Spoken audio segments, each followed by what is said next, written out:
What if I told you that one of the most feared military orders in medieval Europe, men sworn to poverty, chastity, and obedience held secrets so powerful, they were accused of worshipping demons, spitting on the cross, and hiding a treasure that vanished without a trace? And what if that same order was betrayed, not by enemies from distant lands, but by their own king, their own church, and their own success?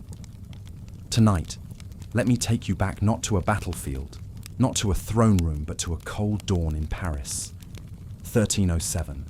The streets are silent, torches flicker, and across the kingdom, hundreds of doors are kicked in at once. Men in white mantles, marked with the Red Cross, are dragged from their beds, bound in chains, accused of heresy, of corruption, of unspeakable sins. Their name, the Knights Templar, their crime power. This is not a conspiracy theory. This is history, messy, brutal, whispered behind gloved hands and carved into stone. It's a story that begins in hope and ends in ash. So, get comfortable, settle in, because this isn't just a bedtime story. It's a reckoning. You're about to hear how 9 poor knights rose to become the wealthiest, most influential military order in Europe, only to be destroyed by greed, politics, and a king in debt.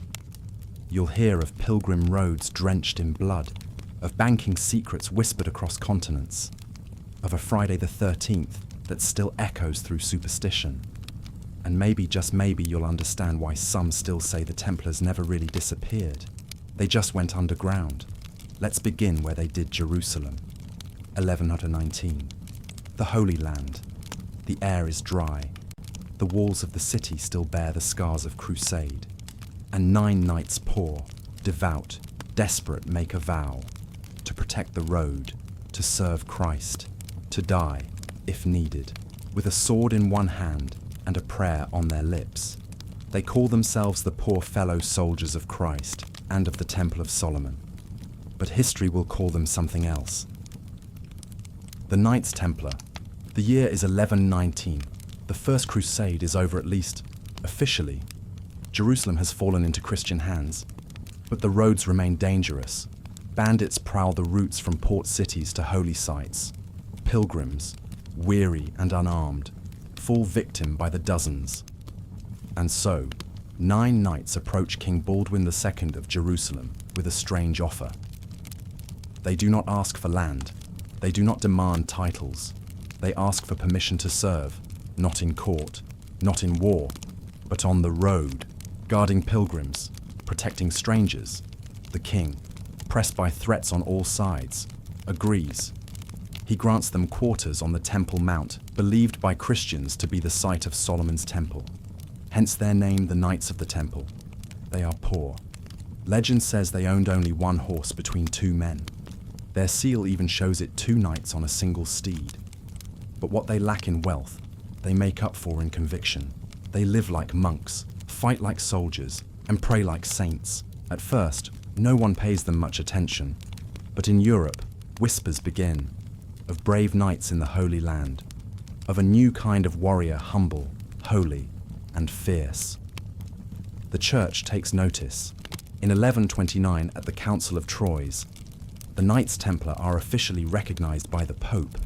They are granted a rule, written by Bernard of Clairvaux, one of the most powerful voices in Christendom. It blends monastic discipline with military rigor. From that moment, everything changes. Donations pour in. Nobles eager to earn favor with God send land, gold, weapons, and men. A second son unfit to inherit becomes a Templar. A guilty baron writes the order into his will. A widow donates her vineyard. The Templars grow rich not for themselves, but for the cause. They establish commanderies across Europe, outposts to train knights, manage estates, collect rents. The Templar cross becomes a symbol of divine warfare. They answer only to the Pope. No king can command them. No lord can tax them. And with their growing resources, they do more than fight. They begin to build a network, a system of safes, letters of credit, and guarded routes. a pilgrim in London could deposit funds and withdraw them in Acre. The Templars had, unknowingly, invented something close to modern banking. They kept no personal wealth. Each knight owned nothing but his armor, his sword, and perhaps a prayer book. But the order as a whole, it became one of the richest institutions in Europe. Still, their main focus remained Jerusalem, the Holy Land, the defense of Christendom. Templar knights fought at the front lines. They charged with a fury born of faith. When the horn blew and the standard rose, they moved like a single will. They were the spear, the shield, the line that did not break. They won admiration and fear. Their white mantles with the red cross became a mark of terror among Muslim armies. Saladin himself respected them, even as he fought them. They were relentless, zealous, untouchable, but nothing lasts forever. By the late 12th century, the Crusader states begin to falter. Jerusalem is lost again. Castles fall. Alliances crack. The tide turns. And though the Templars hold strongholds, their reason for being protection of the Holy Land starts to erode. Back in Europe, the order continues to grow. But with Jerusalem gone, questions arise. Why do they still collect so many donations? Why do they still hold land? Why do they still enjoy papal immunity? Their purity, once admired, starts to look like arrogance. Their wealth, once seen as holy, begins to attract envy, especially from kings deep in debt, especially from one king in particular, Philip IV of France. Philip IV, King of France, known to his enemies, and even some friends, as Philip the Fair, not for kindness, but for his pale complexion and colder ambitions. By the early 1300s, his kingdom is powerful, but his coffers are empty. War with England, battles with the papacy, and a taste for opulence have drained the treasury. And who, in all of France, sits on untaxed wealth and unrivaled influence? The Knights Templar. They own land in every province. They run estates, mills, vineyards. They issue loans, including to the crown itself. Their Paris headquarters, a fortified temple, holds more gold than the royal mint. They bow to no king. They are subject only to Rome, to Philip. This is not just an inconvenience, it is a threat. He begins to act in shadows. He places spies in the Templars' ranks. He spreads rumors of heresy, idolatry, unnatural rituals. He cultivates whispers that the Templars worship strange gods, that their initiation rites involve spitting on the cross, that their secrecy masks sin. And in the courts of Europe, where power shifts like sand and envy flows like wine, such whispers find fertile ground. In 1305, Philip moves against Pope Boniface VIII. When Boniface resists royal authority, Philip has him captured and humiliated. The Pope dies shortly after. The next pontiff, Clement V, is a Frenchman elected with Philip's favour. The balance of power tips. Now the king has a pope he can pressure. And the Templars, they don't see it coming. In 1307, under the guise of friendship, Philip invites the Grand Master of the Templars, Jacques de Molay, to Paris. De Molay arrives, unaware that the storm has already been set in motion. On Friday, October 13th, 1307, a date that will echo in superstition for centuries, Philip strikes. At dawn, Templar houses across France are raided, knights are arrested, ledgers seized, treasuries emptied. Charges are announced heresy, blasphemy, sodomy, financial corruption, and worse. The world is stunned. The Templars, so long seen as holy warriors, are now accused of the darkest crimes. Under torture, some confess anything to stop the pain. Others remain silent and die. Philip pushes for complete dissolution, but the Templars are not a French order alone. They span Europe, in England, in Aragon. In the Holy Roman Empire, rulers hesitate. Some disbelieve the charges. Others sense political theatre. Yet Philip persists. He leans on the Pope, demands action, demands justice. Clement V, caught between loyalty and survival, capitulates. In 1312, under papal decree, the Knights Templar are officially dissolved. Their lands are to be transferred to the Knights Hospitaller, but in practice, much of their wealth vanishes into royal hands.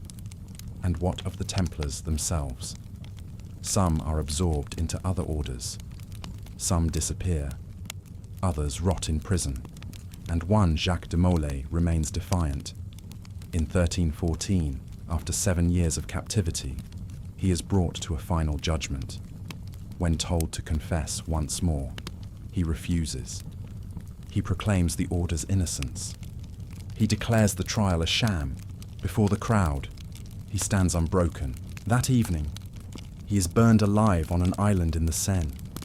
Witnesses say he died without screaming, and as the flames consumed him, he is said to have called out cursing the king and the pope, summoning them to answer before God within the year. They both died within months. But what made the Templars so threatening to kings like Philip? It wasn't just their wealth, though that alone could ignite envy in a dozen monarchs. It was something more subtle, more dangerous autonomy. Unlike typical vassals, the Templars owed fealty only to the Pope. Their lands were tax-exempt. Their trials were outside the jurisdiction of kings. They moved across borders with impunity, rode through cities as both soldiers and bankers, spoke Latin in courts and Arabic in caravans. They were, in many ways, medieval Europe's first multinational corporation armed, rich, and answerable to no crown. And they remembered everything, every transaction, every tithe, every letter of debt. Their scribes recorded it all on parchment bound in wax, stored in strongholds that many dared not enter. They built networks of trust, backed by steel and sanctified by prayer. For nobles, they were convenient. For kings, intolerable. Philip knew this. He also knew that power lay in story. By accusing the Templars not just of corruption, but of sacrilege, he turned their strength into scandal. The secrecy of their rituals became a weapon against them. The Latin chants whispered at dawn became incantations in the minds of the fearful. The kiss of peace exchanged during initiation, reframed as evidence of perversion. The symbol of Baphomet, whatever its original meaning, was painted as devil worship, and the public, weary from famine, wary of elites, eager for someone to blame, believed. Trials commenced, torture followed, and with each twisted limb and seared flesh, confessions were extracted like coins from a purse. Some said they had spat on the cross. Others claimed to have denied Christ, kissed indecently, or worshipped strange idols. Many of these confessions contradicted each other, but to Philip's agents, consistency was not the point. Guilt was, outside the courtrooms. Fear bled into daily life. Pilgrims whispered. Merchants hesitated. Lesser nobles distanced themselves. And those who once took Templar loans were suddenly emboldened. Burn the ledger, and the debt dies too. But not everyone was convinced. In England, Edward II initially refused to believe the charges. He ordered his own investigation, separate from France's accusations. His findings: no evidence of heresy. The Templars, he said, were loyal and devout, yet even he, under papal pressure, eventually bowed. In Aragon and Castile, the response was cautious. Spanish monarchs valued the Templars' role in the Reconquista, their military outposts against Muslim-held lands. They interrogated, yes, but executions were rare. Some knights were acquitted. Others absorbed quietly into new orders. The church in Germany hesitated as well. Many saw the proceedings in France as motivated more by politics than piety. Some bishops protested, others stalled. But in time, the weight of papal decree silenced dissent. By 1310, dozens of Templars had been executed, hundreds imprisoned, their properties confiscated or transferred. The Order's libraries, some said, were destroyed, others hidden, and still, legends began to grow.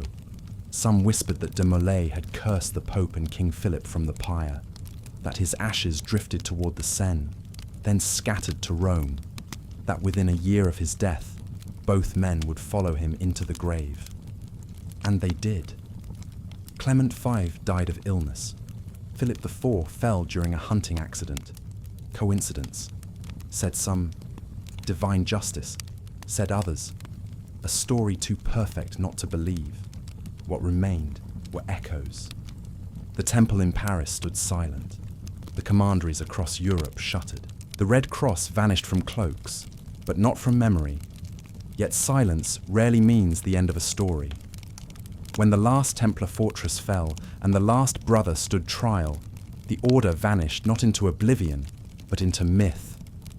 In Scotland, tales emerged of Templar knights riding north, protected by sympathetic nobles, vanishing into the mists beyond the border.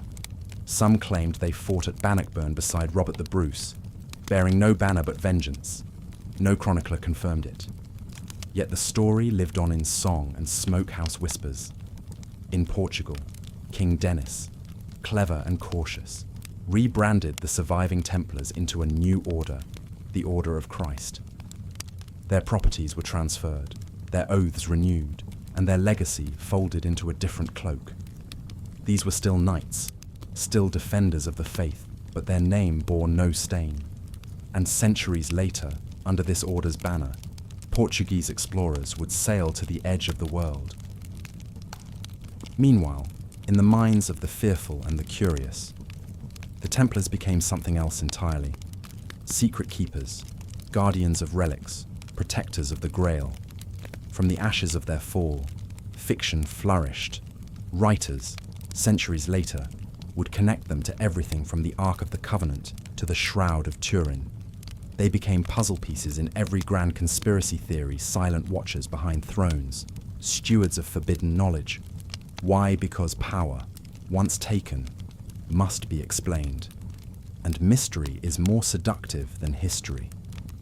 But beyond myth and murder, what did the Templars leave behind?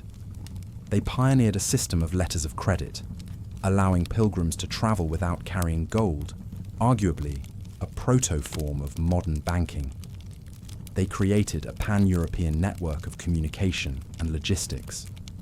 Their castles, some still standing, are marvels of medieval architecture and strategic design. And above all, they left behind a cautionary tale. That power, no matter how divine its claim, is vulnerable. That loyalty, when weighed against politics, burns easily. That truth, once twisted, can be lethal. De Molay's last words, if we believe the chroniclers, were a plea for justice to God, not to kings. And centuries later, as revolutions swept through Europe, as monarchs fell and churches crumbled, some remembered him, a knight who knelt at the altar of faith and died in the fire of ambition. But to understand why the Templars rose so swiftly, one must consider the 12th century European soul. This was a continent racked by contradiction, deeply religious, yet constantly at war, filled with reverence for saints and relics, yet just as easily drawn to bloodshed and gold. Into this landscape of zeal and ambition stepped the Knights Templar. They were monks who bore swords, a paradox made flesh, and the paradox appealed. Young men of noble birth, second sons with no inheritance, flocked to the order. They saw a life of purpose, brotherhood, and valor. They gave up land, title, and even family names. In return, they received the white mantle and the red cross, a symbol that came to inspire awe and, later, fear. Their rule was strict: silence at meals, chastity, poverty, obedience. They slept in their armor, ate simple food, owned no personal property, but they also rode the best horses, wielded fine weapons, and were feared by Saracens and Christians alike. In battle, the Templars were shock troops. They did not retreat. When they charged to the end either of the enemy or themselves. Their discipline on the field was unmatched, but they were more than warriors. Behind the front lines, other Templars handled logistics. They managed estates across Europe, collected rents, and grew crops. Their network stretched from Ireland to Jerusalem, with commanderies acting as regional hubs. They moved information, coin, and strategy faster than kings. If a nobleman wished to fund a crusade, he went to the temple, not to his own treasury. This infrastructure, more than any blade, was their true weapon, and it made them enemies. By the mid-13th century, the Order owned hundreds of properties across Europe. They had their own fleet, their own chain of command, and most dangerously, their own lines of loyalty. The Pope was their only master, not kings, not lords, not the people whose taxes they quietly collected. For a time, this autonomy served Christendom. The Crusades continued, and the Templars stood at the heart of every campaign. But the tide was turning. Muslim forces grew stronger. Internal disputes among European crusaders weakened every effort. Jerusalem was lost, then regained, then lost again. By 1291, the last Christian stronghold in the Holy Land Acre fell. The Templars returned to Europe with blood on their cloaks and no land to defend. Their purpose, at least publicly, was gone, but their wealth remained. Their lands, their banks, their privileges, and in the eyes of some, that made them dangerous. The Templars returned to Europe bruised, but not broken. Their losses in the Holy Land had been great, but on European soil, their influence only deepened. They redoubled their efforts not on battlefields, but in boardrooms, counting houses, and courts. Their headquarters shifted to the Temple in Paris, a formidable fortress filled not with knights in armor, but with clerks, ledgers, and gold. They became Europe's bankers. Kings deposited their wealth with the Templars. Nobles stored their titles, their dowries, their future ransoms. Pilgrims traveling to the Holy Land could deposit money in London and withdraw it in Jerusalem, thanks to coded promissory notes developed by the Order. It was innovation centuries ahead of its time, but with wealth came resentment. Peasants whispered that the knights no longer fought for Christ, but counted coins for themselves. Clergy complained that the Templars answered only to the Pope, exempt from local tithes and laws. Merchants envied their tax exemptions, and kings, especially kings drowning in debt, began to see the Order not as holy defenders, but as rich rivals. No king hated them more than Philip IV of France. Philip, known as Philip the Fair for his looks and the Iron King for his ruthlessness, had borrowed heavily from the Templars to fund his wars. He owed them millions in today's currency, and he had no intention of paying them back. More than that, he wanted their treasure.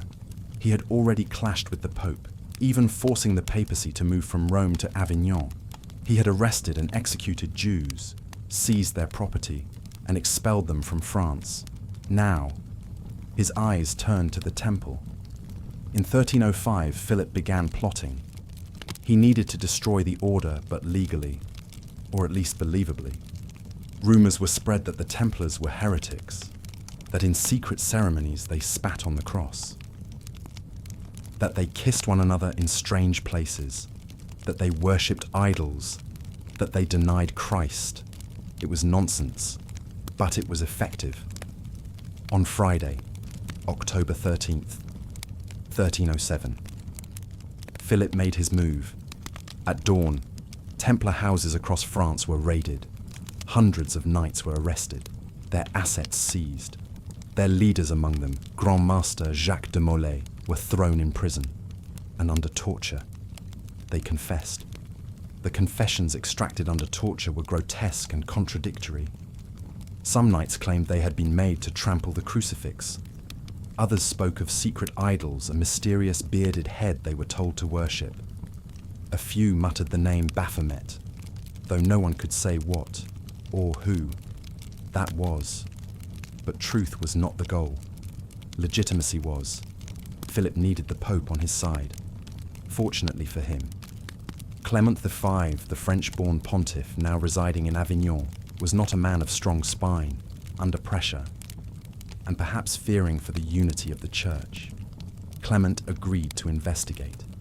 In 1310, as inquiries spread across Christendom, many Templars recanted their forced confessions. They asked for a proper trial, a hearing under canon law, a chance to defend their order before God and man. They were burned instead.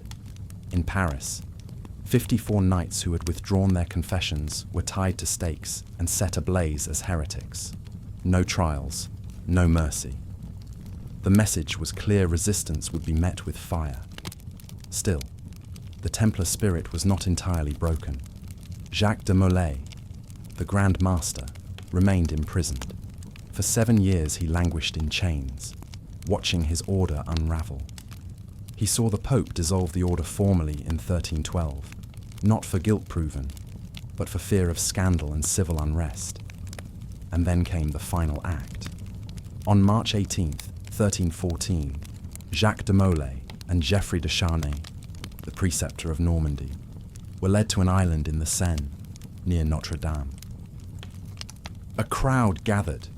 2 stakes were driven into the ground. They were told to confess once more, to beg for mercy, to accept their guilt and receive life imprisonment. But instead, Jacques de Molay stood tall. With flames licking at his feet, he shouted his innocence. He denounced the king and the Pope, declaring that God would soon judge them both. He died in agony, but not in silence. And legend says that within the year, both Philip and Clement were dead. The curse of the Templars, some whispered, but what truly died with Jacques de Molay?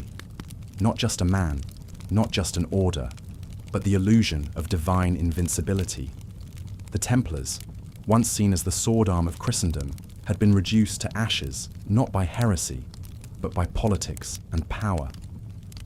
Their fall revealed uncomfortable truths that no holy mission, however pure in origin, could withstand the envy of kings and the silence of popes. Still, their shadow lingered. Across Europe, Templar properties were seized, their wealth redistributed most notably to the Knights Hospitaller, though many suspect Philip kept the best treasures for himself. In villages once guarded by white-cloaked knights, only silence remained. And yet rumours refused to die. They spoke of hidden Templar fleets, vanishing into the Atlantic, of knights who escaped to Scotland, fighting at Bannockburn, of coded messages, buried vaults, secret relics, the Grail, the Ark, even the bloodline of Christ. No proof, only whispers, but powerful whispers. For an order built on secrecy and faith, death only fed the myth. Monks became martyrs, torture became testament, fire became fuel. The world moved on, but the legend began. Whispers turned to ink. In the centuries that followed, chroniclers and poets retold the Templar tale with reverence, suspicion, or awe depending on who paid the scribe. They weren't just warriors. They were puzzle pieces in a narrative too big, too strange to be coincidence. In dusty monastic libraries, scholars stumbled across references to lost scrolls and sealed vaults. Some claimed the Templars had salvaged ancient knowledge from Jerusalem maps of the stars, relics from Solomon's temple, esoteric rituals older than Rome. Others were convinced the knights had preserved not treasure, but truth, dangerous, heretical truth that challenged the Church's monopoly on salvation.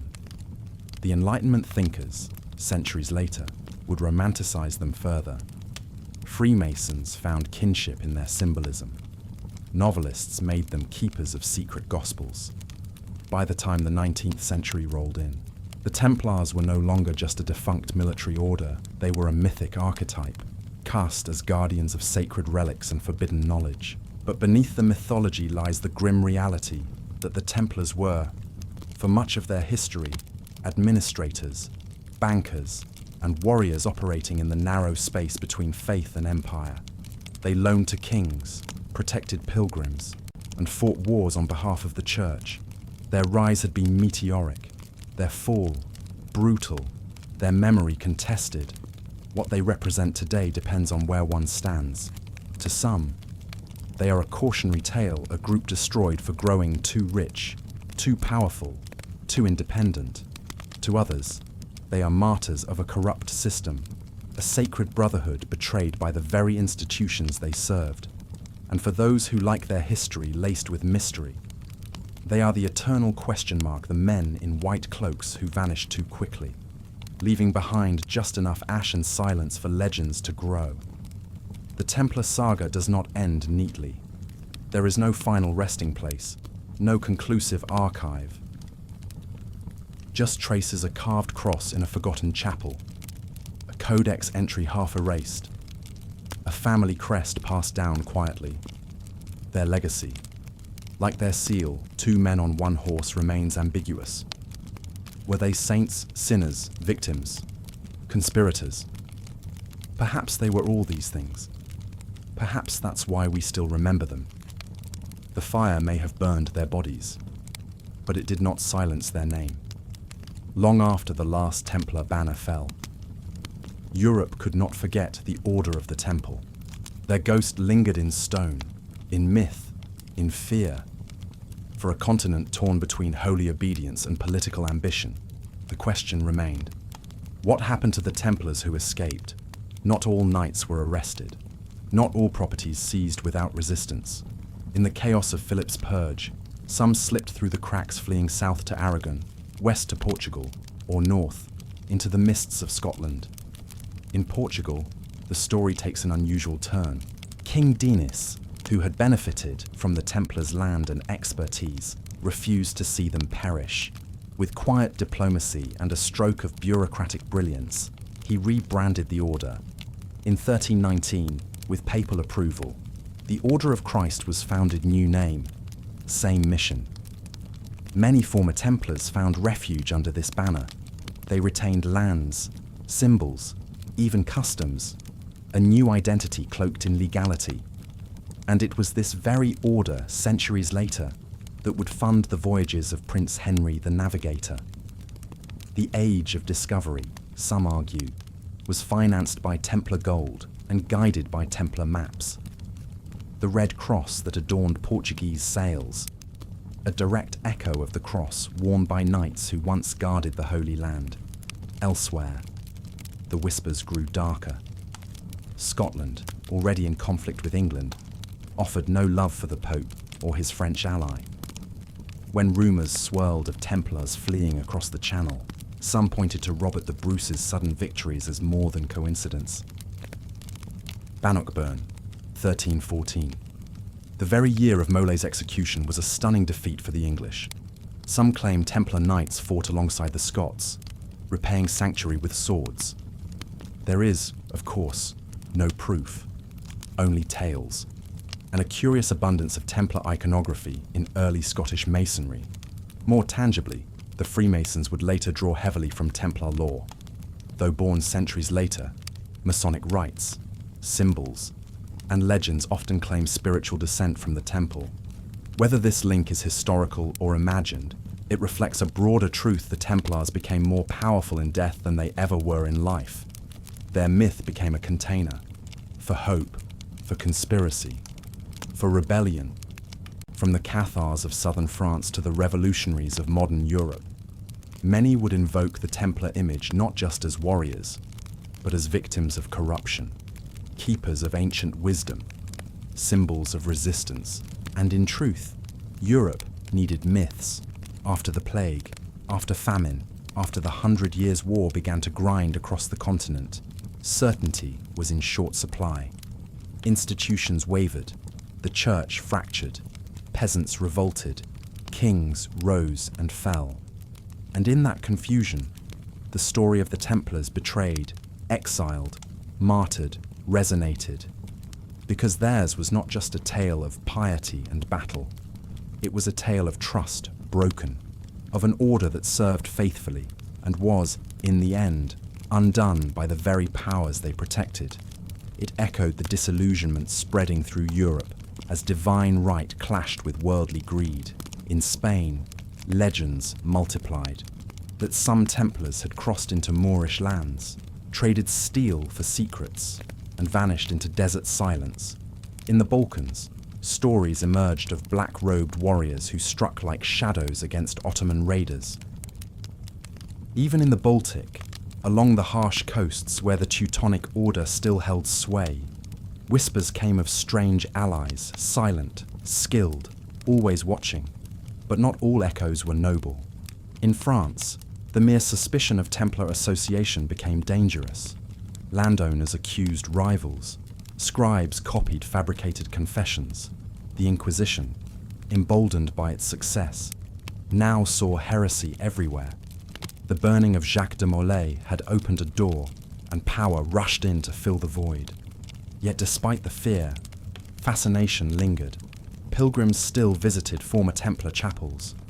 Farmers claimed the old stones held blessings or curses. Children played Knights of the Temple, sword fighting with wooden sticks in overgrown ruins. The symbols remained, the architecture endured, and the name Templar became a shorthand for mystery, for righteousness betrayed, for lost knowledge. Centuries later, in dusty libraries and crumbling castles, scholars and romantics alike would search for signs hidden vaults beneath commanderies, coded carvings in cloisters, lost books bound in red leather. Most found nothing. Some claimed visions, and always, the question hung in the air: what did they leave behind? For the Templars had held not only land and gold, but information. They had maps, records, letters, secrets of trade, of politics, of war. In their heyday, they were Europe's first multinational institution, and when that institution fell, much vanished with it. A few documents surfaced, fragmented inventories, cryptic correspondence, a letter half-burned describing a ship fleeing La Rochelle with treasures of uncertain weight. Did they sail west? Some claim so, to Ireland, to Iceland, even across the sea to lands unknown. The seeds of Templar lore stretch far from the Americas to Atlantis. Most of it fantasy, born of absence and longing, but not all is myth. In Portugal, the Order of Christ grew. It trained navigators, scholars, and astronomers. It charted coastlines no European had seen. It sent ships south, then west, always west. When the Pope gave Henry the Navigator special blessing for these voyages, some said it was the Templars reborn, sailing under new stars. The Red Cross never disappeared, it simply migrated. From white tunics to crimson sails, it adorned the ships of discovery as they left Lisbon. The age of exploration bore a silent tribute to an older age of crusade. The tools were new astrolabes, caravels, compasses, but the spirit, some whispered, was the same. Even Columbus, decades later, sailed under flags granted by monarchs shaped by Templar legacy. And some noted he carried a mysterious book, a map, perhaps based on older charts, compiled by those who had once ridden east under the temple's banner. And back in Europe, in dusty chapels and crumbling keeps, the stones themselves seemed to remember. Knights carved in effigy, their hands on swords, eyes closed in eternal prayer, tombs unmarked but unmistakably distinct, built to endure, to conceal, perhaps to guard. In England, former Templar lands passed to the crown, then to private hands. Inns were built atop foundations meant to repel siege. Wells ran deeper than need required. Vaults were found but often empty, or perhaps emptied long before. Yet every find, every rumor, added fuel to the legend. Were the Templars guarding not gold, but knowledge, ancient books, gospels, not sanctioned by Rome, the Ark of the Covenant, the Holy Grail? The last two gained special power in popular imagination, thanks to troubadours, chroniclers, and eventually novelists. The Templars became the keepers of secrets too holy and too dangerous for ordinary men. This, of course, thrilled the modern mind, the idea that behind dusty oaths and medieval warfare lay a hidden truth, one that could remake the world. Never mind that the real Templars were bankers, soldiers, landlords. In legend, they became something more, and legends shaped nations. In revolutionary France, the Masons claimed spiritual descent from the Temple. In Victorian England, Gothic revivalists reconstructed chapels in their style. In Germany, Romantic painters gave Templar knights halos and tiers. By the 20th century, the Red Cross had resurfaced in fiction, in film, in conspiracy. But the truth, the actual truth, remained elusive. What we do know is this: when the Templars fell, Europe lost more than warriors. It lost a stabilizing force, a network that spanned languages, laws, and loyalties. It lost a model of international cooperation, however flawed. And perhaps, it lost something older, an idea that faith and discipline could stand apart from politics. In the East, the fall of the Templars was met with a mix of indifference and irony. Muslim chroniclers, who had once feared the iron discipline of the Franj knights, now commented on their demise with detached curiosity. Some even expressed a measure of admiration for courage under torture, for loyalty in the face of betrayal. But others saw it as divine justice. The sword that had once pierced the Holy Land had finally turned inward.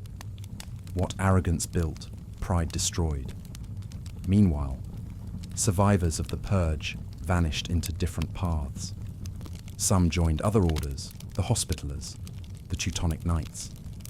Others fled into secular life, obscuring past affiliations. A few became mercenaries in Iberia, fighting under local kings against Moorish forces.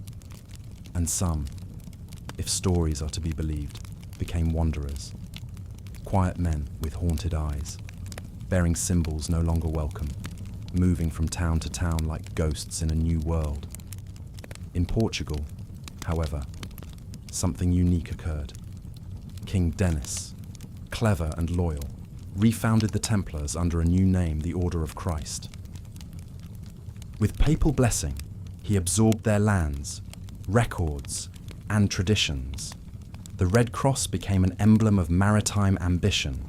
The knights swapped swords for sails, and through this transformation, the Templar legacy passed not into oblivion, but into exploration. This is the curious irony that an order born to guard holy ground with steel would be reborn to map oceans with compass and sextant. Templar wisdom logistics, fortification, multilingual negotiation translated surprisingly well to shipbuilding, navigation, and empire. As caravels pushed past the Canary Islands, as astrolabes pointed south toward the equator, echoes of the temple flickered in the minds of men who never saw Jerusalem, but who believed in destiny just the same. Some claimed secret Templar maps guided the early explorers. Others spoke of hidden logs, recovered from old commanderies. Most of these claims are likely fantasy, but fantasy, repeated often enough, becomes folklore, and folklore becomes fuel. But not all remnants of the Templars chose exile or silence. Some turned inward, seeking meaning in mysticism, disillusioned by betrayal, yet unwilling to abandon faith. These former knights became pilgrims of a different sort.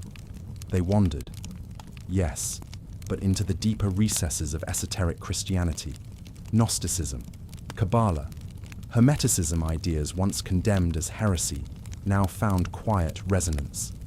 In the Alps, secluded groups practiced strange rituals. Some whispered of spiritual resurrection, not unlike Christ, not unlike de Molay's curse. There were chants in forgotten languages, symbols carved into stone, initiations carried out under moonlight. Were these true Templars, or simply men chasing shadows of power long extinguished? No one knows. But the myth grew stronger than the man. By the 15th century, the Templar legacy had become a canvas. Onto it, poets painted heroism, occultists projected secrets, Monarchs found cautionary tales, and then came the Freemasons. This society, born in stonecutters' guilds and later infused with Enlightenment idealism, adopted many symbols that some believed had Templar origin: the compass, the square, the all-seeing eye, the secret rites, the initiation chambers. Connections were drawn, some scholarly, others absurd, but the narrative stuck, and in 1736, a Scottish rite of Freemasonry formally linked itself to the Templars. Lodges invoked their martyrdom. Rituals echoed medieval vows. Templars became patron saints of secrecy. Their bones traded for myths, their stories for symbols. Art followed suit. Paintings of Demolay at the stake. Novels filled with hidden vaults and secret codes.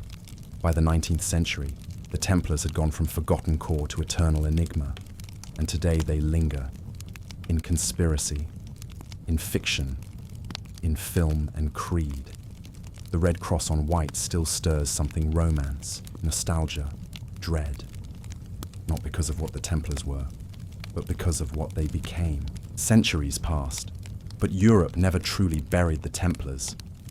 In dusty cathedrals and locked crypts, their insignia lingered, carved into lintels, etched on tombs, peering from stained glass where no one expected. Even in places untouched by their original reach, symbols emerged: a cross here, a grail there. Coincidence or intentional planting by those who remembered the Templar curse, too, refused to die. When King Philip IV's bloodline faltered, his sons dying young, his dynasty ending abruptly, superstition filled the void. Chroniclers nodded solemnly. Demolay had spoken from the flames, and heaven had answered. It didn't matter that centuries separated fact from fiction. The story was too good, and stories endure longer than truth. By the time of the Crusades' historical reckoning, long after Jerusalem had passed into memory, the Templars were no longer soldiers. They were symbols of bravery, secrecy, sacrifice, and of something stolen too soon. Romantics saw them as lost knights of virtue. Cynics saw them as victims of wealth and pride. And the curious well, they began to dig, literally. Throughout the 19th and 20th centuries, archaeologists and treasure hunters scoured ruins from France to the Holy Land, searching for hidden vaults, for relics, for proof of the whispered legacy: the Holy Grail, the Ark of the Covenant, scrolls that defied church dogma. Nothing ever confirmed, nothing ever entirely denied. Every dead end bred more fascination. And into this vacuum stepped writers. Sir Walter Scott invoked them in fiction. The Victorians tied them to Rosicrucians. Dan Brown, centuries later, gave them a blockbuster rebirth in the form of cryptic puzzles and bloodline conspiracies. The truth no longer mattered. The Templars had passed from history into myth. They had become legend, and legend needs no permission to survive. But beyond legend and lore, real consequences lingered. The financial vacuum left by the Templars was not easily filled. Banks had to restructure. Monarchs had to find new creditors. The architecture of European power subtly shifted. With the Templars gone, there was a pause, brief, uncertain, before the rise of new institutions. Merchant guilds, royal treasuries, papal taxes. They grew stronger in the silence that followed the Sword Brothers' fall. Even the Hospitallers, who inherited much of the Templars' property, could not fill the same role. They remained formidable, especially in Rhodes and later Malta, but they lacked the mystique. They were knights, yes, but not legend. And in the centuries that followed, echoes of the Templars surfaced in unexpected places. In the Americas, conquistadors bore crosses, not unlike those once stitched to white cloaks. In Freemasonry, symbols emerged: squares and compasses, yes, but also swords and stars that some claimed traced their lineage back to Solomon's Temple and, by extension, to the order itself. By the 18th century, Neo-Templar movements emerged, some sincere, others theatrical. They held ceremonies in candlelit chambers, invoked oaths, whispered of ancient secrets. Were they descendants in belief or opportunists in costume? No one could say for sure. That was the power of myth. It didn't require credentials. Modern historians tried to piece together the truth. They argued about Philip's debts, about papal complicity, about whether the Templars were truly guilty of any heresy. Most agreed they were not. They were scapegoats, perhaps arrogant, certainly wealthy, but hardly sorcerers. And yet the questions remain. What happened to the Templar fleet that vanished from La Rochelle? Why do records in some abbeys describe knights who never reappeared? What was in the vault beneath the Paris temple that disappeared before the king's men arrived? Even now, satellite scans of old Crusader sites occasionally reveal unexplained voids beneath the earth, and treasure seekers still dig, not just for gold, but for meaning, for connection to a world where oaths mattered, where men in white cloaks walked willingly toward death with their hands bound but their heads unbowed. Because in the end, the story of the Templars is not just about what they did. It's about what they represent.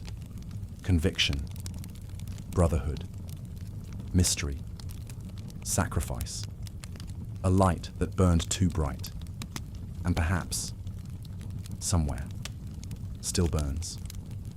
But while kings moved on and papal bulls faded into the archives, in rural chapels and whispered conversations, the memory of the Templars refused to die.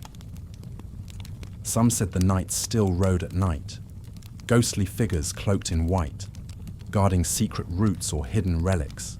In isolated monasteries, monks wrote curious marginalia swords, stars, towers, towers within towers.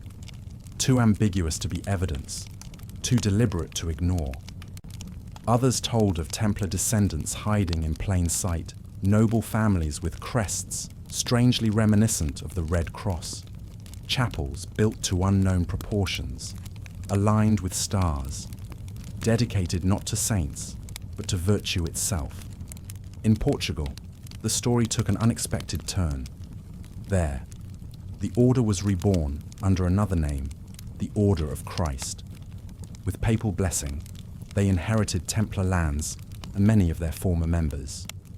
Under Prince Henry the Navigator, they would help launch the Age of Exploration. A Templar cross even adorned the sails of ships that would reach Africa, India, and eventually, the New World. The flame had not died, it had simply changed color. Elsewhere, though, the Inquisition tightened its grip. Witch trials, heresy hunts, and book burnings followed. The world grew suspicious of secret orders, of unusual knowledge. The Enlightenment would challenge that in time, but for now, the shadows deepened. And so the question emerges, what did the Templars truly leave behind? Not treasure. Perhaps no vaults of gold have ever been found. Not even a definitive text, no master journal, no sealed instructions. But ideas. Yes.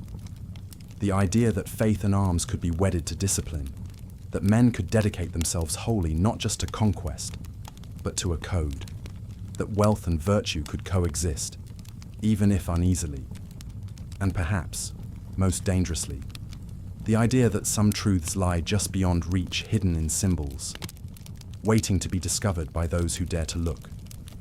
By the late 1400s, the world had changed. Gunpowder made armor obsolete. Nation-states replaced feudal alliances. The papacy wrestled with reform. But the Templars still hovered figures of fascination, of fantasy. Their names invoked in alchemy, in architecture, even in politics. And in 1314, as Jacques de Molay burned on that Parisian scaffold, he supposedly uttered a curse that the Pope and the King would follow him in death within the year. Both did. Coincidence.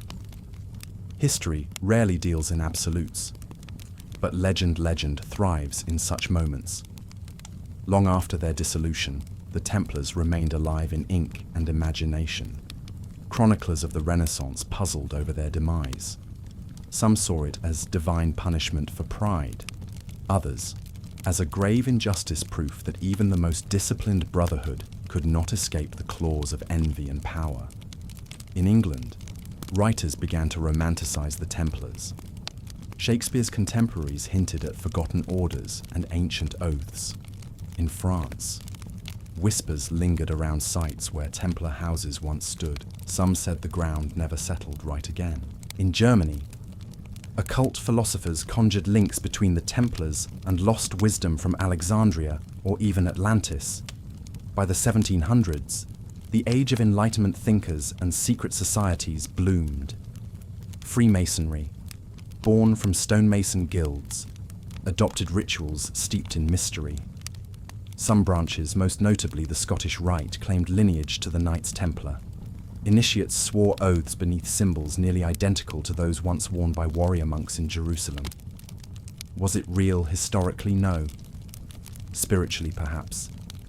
The Templars had become a symbol, a cipher for purity corrupted, idealism betrayed. In a world questioning monarchy and church alike, the image of a disciplined, independent order that stood apart from both held deep appeal. And then came the Revolution. France, 1789. The Bastille falls. The monarchy teeters. Priests flee. Churches burn. Among the revolutionaries, secret clubs whisper Templar names. Some saw themselves as avengers, finishing what de Molay had begun. Napoleon himself seemed intrigued. His expeditions in Egypt fueled speculation that he sought ancient secrets long buried in Templar lore. In truth, little survived beyond ruins and recollection, but the symbol endured. By the 1800s, Romanticism painted the Templars in heroic hues. Painters cast them as tragic martyrs. Novelists like Sir Walter Scott in Ivanhoe depicted them as both noble and fallen. The duality made them powerful narrative tools at once virtuous and dangerous, chivalrous and secretive. And in the modern era, they would only grow more enigmatic. With every war, crisis, or ideological shift, someone would look back to the Templars. Conspiracy theorists painted them as puppet masters of history. New religions claimed to inherit their secrets. Occultists and nationalists alike twisted their memory for their own ends. Templar crosses adorned comic books, video games, and adventure films, their real story rooted in blood, faith, and betrayal was often lost beneath fiction. And yet, the truth remains more powerful, because the Templars were not perfect. They were not omniscient, but they were real. They rode for a cause they believed sacred. They died under charges they could not disprove. They left behind no treasure, only a question. What happens when power, once sanctified, is declared heresy? And what becomes of those who believed it sacred in rural France? Legends continued to breathe life into the ruins. Locals told stories of glowing apparitions near Templar chapels. Old men swore by secret tunnels under crumbling commanderies. Children dared each other to whisper de Molay into the night air and run before the ghosts could answer. In Portugal, where the Templars had found sanctuary under a new name, the Order of Christ, the line between old and new blurred. Their ships carried explorers into uncharted waters. Prince Henry the Navigator bore a cross not unlike the one worn on the fields of Acre. Historians still debate how much of the old Templar order survived in that maritime rebirth, but the symbolism was unmistakable. Elsewhere, Masonic rites flourished, weaving Templar lore into layers of ritual and hierarchy. In American lodges and European salons alike, the red cross and white mantle were invoked, even if vaguely understood. Presidents, poets, and revolutionaries found meaning in the brotherhood they imagined. The 19th and 20th centuries saw waves of rediscovery. Excavations uncovered coins, seals, and stonework. The curious marveled at the geometric precision of Templar churches, circular sanctuaries mimicking the Church of the Holy Sepulchre. Scholars re-examined trial transcripts. Some argued that the charges of heresy were fabricated. Others saw ambiguity in the confessions. By the time Dan Brown penned the Da Vinci Code, the Templars had long since crossed into mythology, a blend of truth, lie, and longing, secret lineages, sacred relics, holy bloodlines. The appeal was undeniable, especially in a world suspicious of institutions, hungry for mystery, and drawn to tales of justice denied. Tourism followed. Today, from Tomar to Temple Church in London, visitors walk where knights once prayed and plotted. Audio guides echo with tales of valor and betrayal. And somewhere between the gift shop and the last photograph, many feel something deeper, a tug of history, a chill that whispers, something happened here. And it did. What the Templars achieved militarily, economically, spiritually, was extraordinary for its time. What destroyed them was not sin, but envy. What remains is not treasure, but memory. A memory so powerful, it refuses to fade. Because the Templars were not merely a medieval order. They are a mirror reflecting our fears of corrupted power, our dreams of noble purpose, and our deep human desire for hidden truths beneath the surface of the known world. They are gone, but they are never truly gone. And still, the embers of the Templars glowed in unlikely corners. Not all who had worn the cross of the temple perished at the stake or vanished into peasant obscurity. Some fled east. It was said toward the fractured remnants of Byzantium, or into the Muslim lands they had once fought against. A few chroniclers hint at former Templars becoming mercenaries, serving under foreign banners for coin rather than cause. In the Balkans, whispers emerged centuries later of a white brotherhood whose ceremonies echoed the vows once taken beneath the Temple Mount. In Germany, legends of a secret order buried within the Teutonic Knights flickered in forgotten manuscripts. Most were probably fiction, but as any good historian knows, fiction often springs from the soil of truth. Meanwhile, in Rome, the papacy moved on. The Church distanced itself from the uncomfortable memory of how easily it had bowed to royal pressure. In later centuries, apologies would be offered not officially canonized, but quietly admitted that the trials lacked foundation, that the order had been condemned not for heresy, but for political convenience. This soft revision allowed for modern reinvention. By the 18th century, Templar identity became a fashionable mask worn by secret societies seeking legitimacy. The Freemasons, in particular, wrapped themselves in Templar imagery, presenting themselves as heirs to ancient wisdom and guardians of esoteric truths. Their rituals, part theatre, part philosophy, resonated with a public yearning for mystery and meaning. In revolutionary France, Jacques de Molay was remembered as a martyr. Paintings showed him defiant on the pyre. Plays portrayed him condemning king and pope in his final breath. He became a symbol of defiance, not dogma, a fitting transformation in an age where the guillotine rivaled the stake in spectacle. Even in Napoleon's campaigns, Templar symbolism was revived. Some of his officers traced imaginary lineages to the order. Egyptian expeditions sparked wild theories of ancient connections between the Templars and the pharaohs. The lines blurred between history and fantasy, but the name, the image persisted, and across the ocean, in young America, Templar mythology arrived with the early lodges. George Washington himself, a Mason, was often depicted alongside Templar imagery in 19th century prints. The myth had found fertile soil, a land of secret societies, lost treasures, and bold new orders. The 20th century would only deepen the intrigue, as archaeology uncovered more of the medieval world, and as cinema and novels wove Templar lore into popular imagination. Their legacy became harder to separate from entertainment. Indiana Jones chased their secrets. Conspiracy theorists linked them to everything from Rosicrucians to aliens. A name once feared in battle now fluttered in pulp fiction and cable documentaries. Yet behind the noise, something quieter endured. The idea of the Templars as a moral paradox warrior, monks sworn to peace, bankers who took vows of poverty, loyal servants betrayed by the very powers they defended. Their story speaks not only to the medieval past, but to the timeless tension between idealism and power. And perhaps that is why we still return to them, not for the treasure, but for the question they pose: can anyone serve two masters, faith and power, and remain unbroken? In the quiet of crumbling chapels and scattered archives, the true magnitude of the Templar collapse slowly echoed through medieval Europe. Entire estates, once humming with life and administration under the Order's care, fell into disuse or changed hands with awkward haste.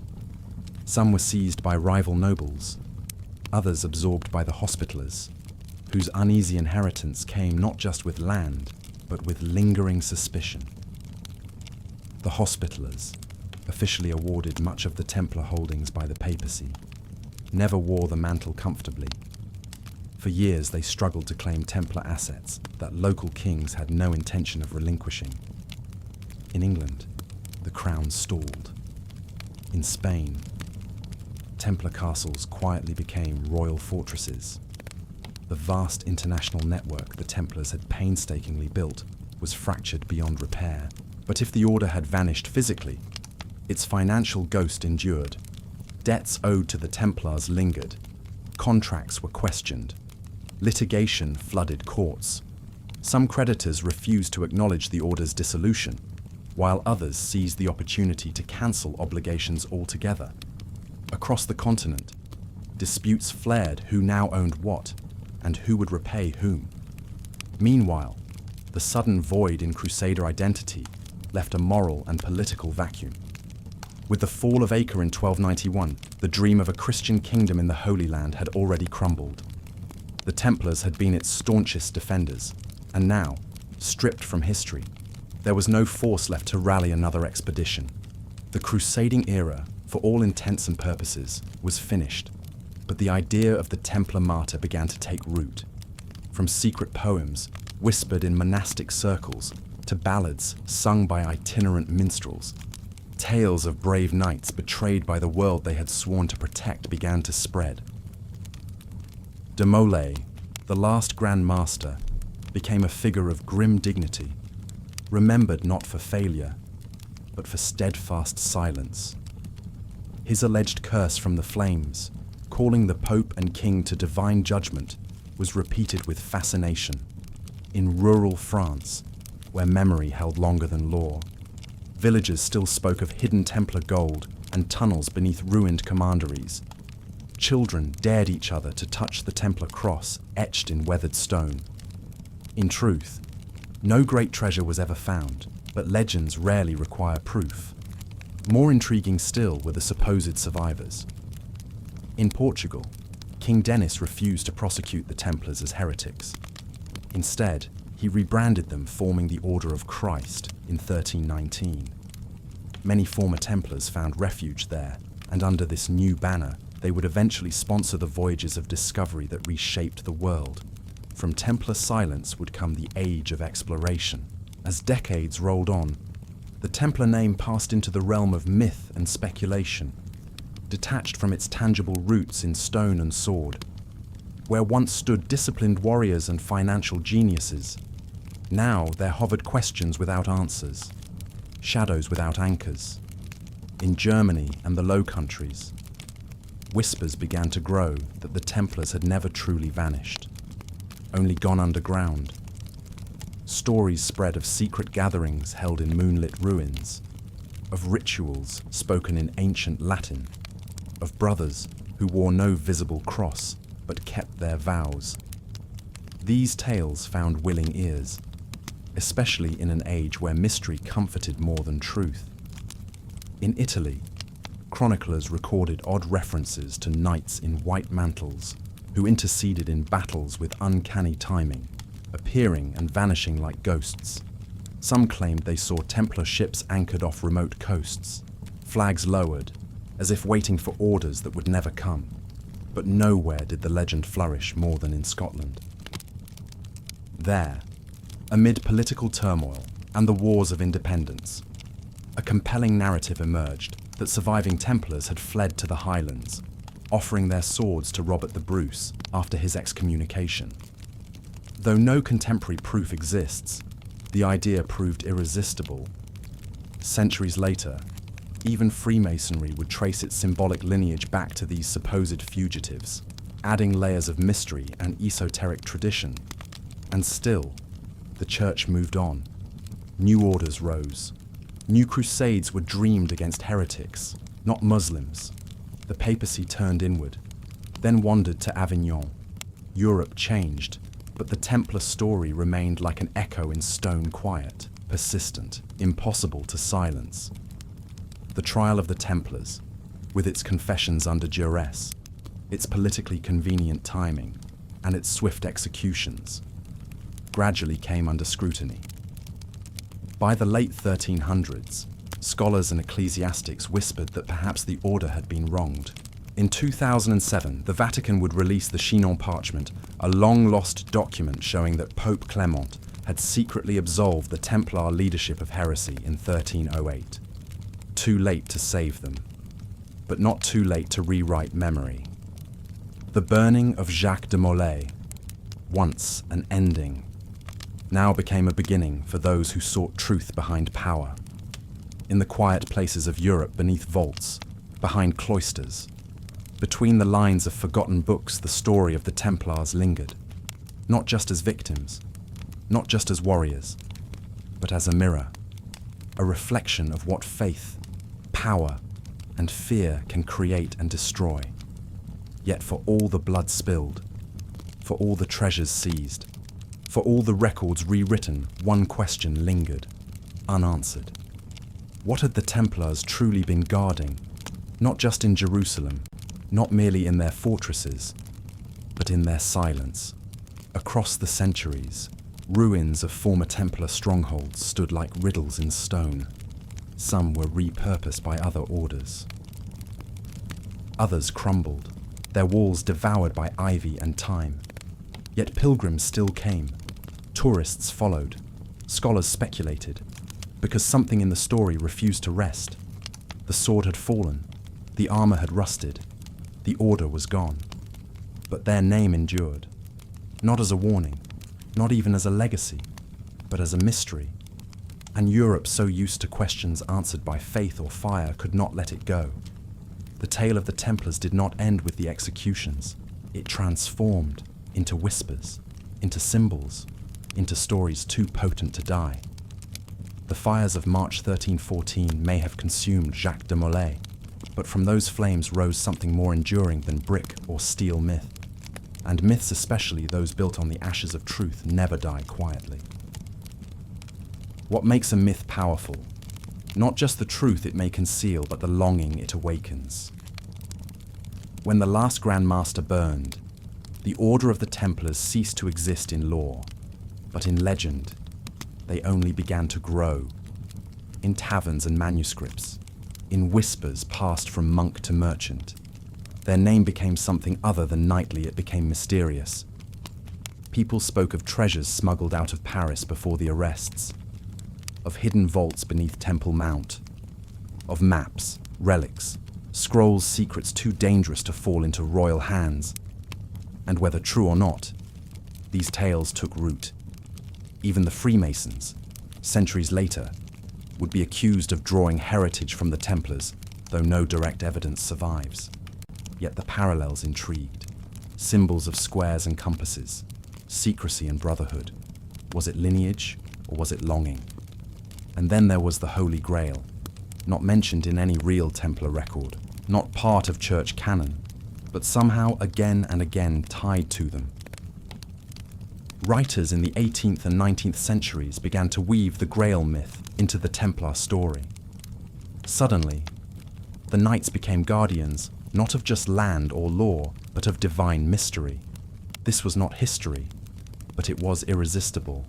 And once a symbol is unchained from fact, it becomes immortal. As centuries passed, Europe changed. Empires rose, fell, and rebranded their ambitions with new banners. Enlightenment chased away superstition, or so it claimed.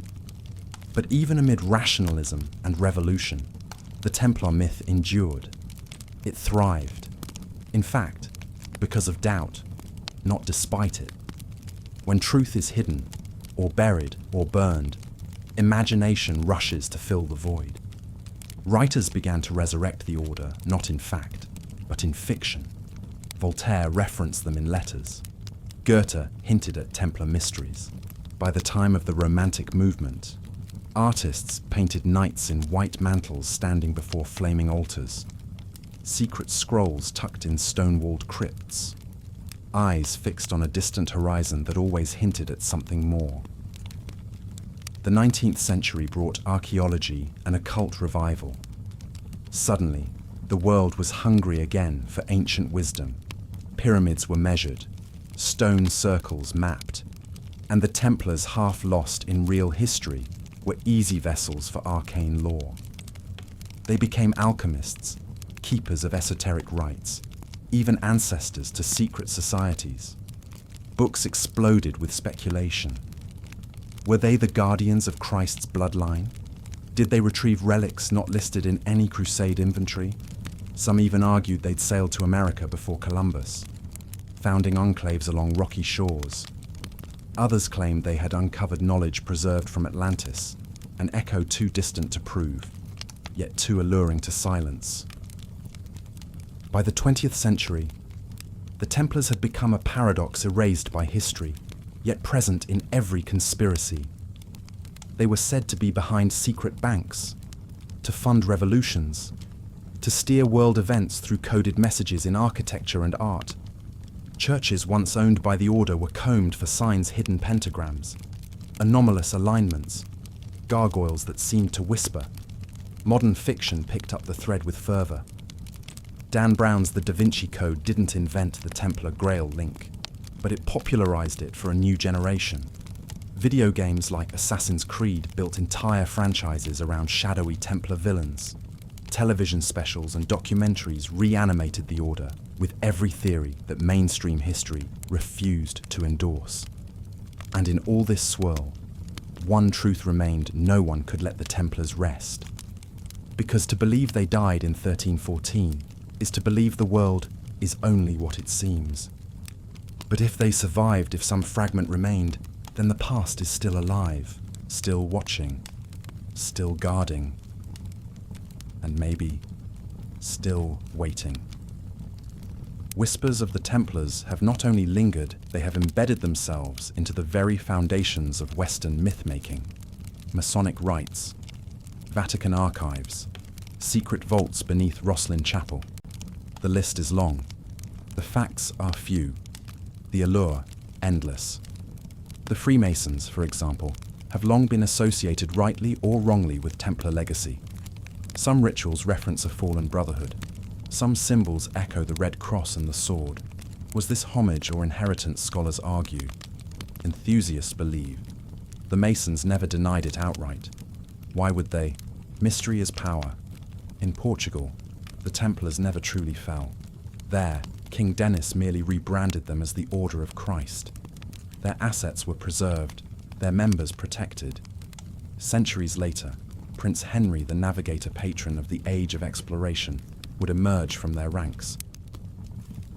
Was the Templar mission simply transformed, redirected from Jerusalem to the oceans? And then there's Oak Island, a small, unassuming island off the coast of Nova Scotia, Canada, where a supposed treasure pit has lured adventurers for 2 centuries. Some believe the Templars crossed the Atlantic and buried something there: scrolls, relics, even the Holy Grail itself. Theories stretch credibility, but never completely break it, because the Templar legend is elastic. It reshapes itself to every new age. Each war, each financial upheaval, each new shadow cast by unseen hands becomes a canvas on which the Templars are painted. Were they behind the founding of Switzerland? Did their symbols influence the US dollar? Was their knowledge encoded in the cathedrals of France? For many, these questions are not nuisances.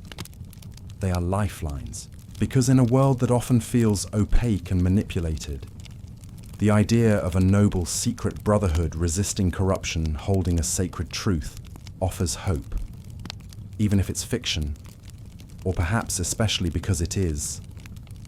Because fiction tells us what we wish history had. And history, no matter how carefully kept, can't help but leave blank pages. And the Templars, they live in the margins. In the modern imagination, the Knights Templar have become more than men. They are symbols of power cloaked in secrecy, of truth hidden behind ritual, of loyalty tested by flame. Their story speaks to a longing in all of us to believe that behind the noise of history lies a secret order, a sacred pattern. And so, books are written, films are made. Tourists flock to ruined fortresses, not for the stone, but for the stories. Researchers pore over old maps and obscure manuscripts. Somewhere, maybe, just maybe, the Templars left something behind a vault, a scroll, a code. The heart wants mystery. The mind demands patterns. The Knights Templar give both. They are the bridge between medieval zeal and modern doubt, between faith and reason, between conspiracy and myth. And as long as we seek answers to unspoken questions, the Templars will never fully die. Their cross, though buried, still casts a shadow, their silence, louder than ever, even as the flames of persecution consume the final public remnants of the Knights Templar. Their shadow was already beginning to lengthen across the centuries. It is a strange paradox: the more completely an organization is destroyed, the more fertile the ground becomes for legend. In the silence that followed the trials, whispers began to grow. What had the Templars really found in Jerusalem? Why were they allowed to operate with such autonomy? How did they rise so quickly in wealth and power and fall so swiftly? And more importantly, did they ever truly disappear? These questions were not answered by historians, but by poets, heretics, and secret societies. By the 18th century, as Europe turned its gaze toward enlightenment and reason, new fraternities emerged, most notably the Freemasons, and with them came symbols, rituals, and ranks echoing an older, nobler age. It did not take long for thinkers and romantics to link these modern brotherhoods to the mysterious Templars. Were the Freemasons heirs to the Templars' secret knowledge? Did Templar rites survive underground, encoded into handshakes and architecture? The Freemasons, for their part, neither confirmed nor denied. Secrecy is power, and ambiguity, even more so. Some claimed that the Templar line continued unbroken in Scotland, preserved in exile. Others pointed to Portuguese knights who were absorbed into the Order of Christ. And in Germany, groups arose who outright declared themselves modern Templars, borrowing the name and the cross, if not the bloodline. Then came the Grail. In the 12th and 13th centuries, stories of the Holy Grail, the Cup of Christ, the vessel of divine mystery, began to stir in courtly literature. But it was not until centuries later that the Templars and the Grail were bound together. Writers, from Wolfram von Eschenbach to modern novelists, imagined that the knights had found the Grail in the Holy Land and brought it west, that their swift rise was fueled not by gold or blessing, but by possession of a relic so powerful it could not be made public. Rosslyn Chapel, already wrapped in architectural mystery, became the imagined hiding place. Carvings were reinterpreted, columns became symbols, shadows held meaning, and the absence of proof only sharpened belief. In the 19th century, as occultism flowered across Europe, the Templars were drawn into darker theories, secret rites, black masses, pagan rituals. Theories emerged that the charges of heresy and idol worship were not fabrications, but revelations. Some whispered that Baphomet, the horned figure allegedly worshipped by the Templars, was not a fiction of torture-induced confession, but a real spiritual entity. half forgotten, preserved in symbols passed down through esoteric schools. Alchemists and theosophists reimagined the Templars as custodians of a hidden Western mystery tradition. The Red Cross became a sigil, their lost treasure, a metaphor for spiritual enlightenment. In France, fringe movements like the Martinists and Rosicrucians laid claim to the Templar mantle. In England, the Hermetic Order of the Golden Dawn wove Templar imagery into ritual. The Templars had become more than a historical order. They were now archetype. By the 20th century, the Templars had become a cultural icon. No longer confined to dusty chronicles or church records, they now galloped across the pages of bestsellers, lurked behind conspiracies in popular films, and whispered through dialogue in video games. Dan Brown's The Da Vinci Code catapulted them into modern myth with renewed vigor. In that universe, the Templars were guardians of a bloodline descending from Christ himself, hiding secrets so dangerous that the church would kill to keep them buried. The book was fiction, but it stirred the same old hunger, the desire to believe that beneath every stone of history lies a hidden chamber. In video games, like Assassin's Creed, the Templars are reimagined as a shadowy order seeking control over humanity through manipulation and surveillance, countered by an equally secretive band of assassins defending freedom. Fact and fiction blur, but the brand Templar remains potent. Films, comics, even metal bands adopted their iconography: the Red Cross, the sword, the solemn oath. For some, it's aesthetic. For others, it's symbolic rebellion against a corrupt modernity. In every generation, the Templar name is reshaped, malleable, magnetic, mythic. In the darker corners of the internet and late-night radio, the Templars continue their second life. Did they discover ancient alien technology beneath Solomon's temple? Are their descendants controlling global finance? Was their trial a distraction to cover up a deeper plot?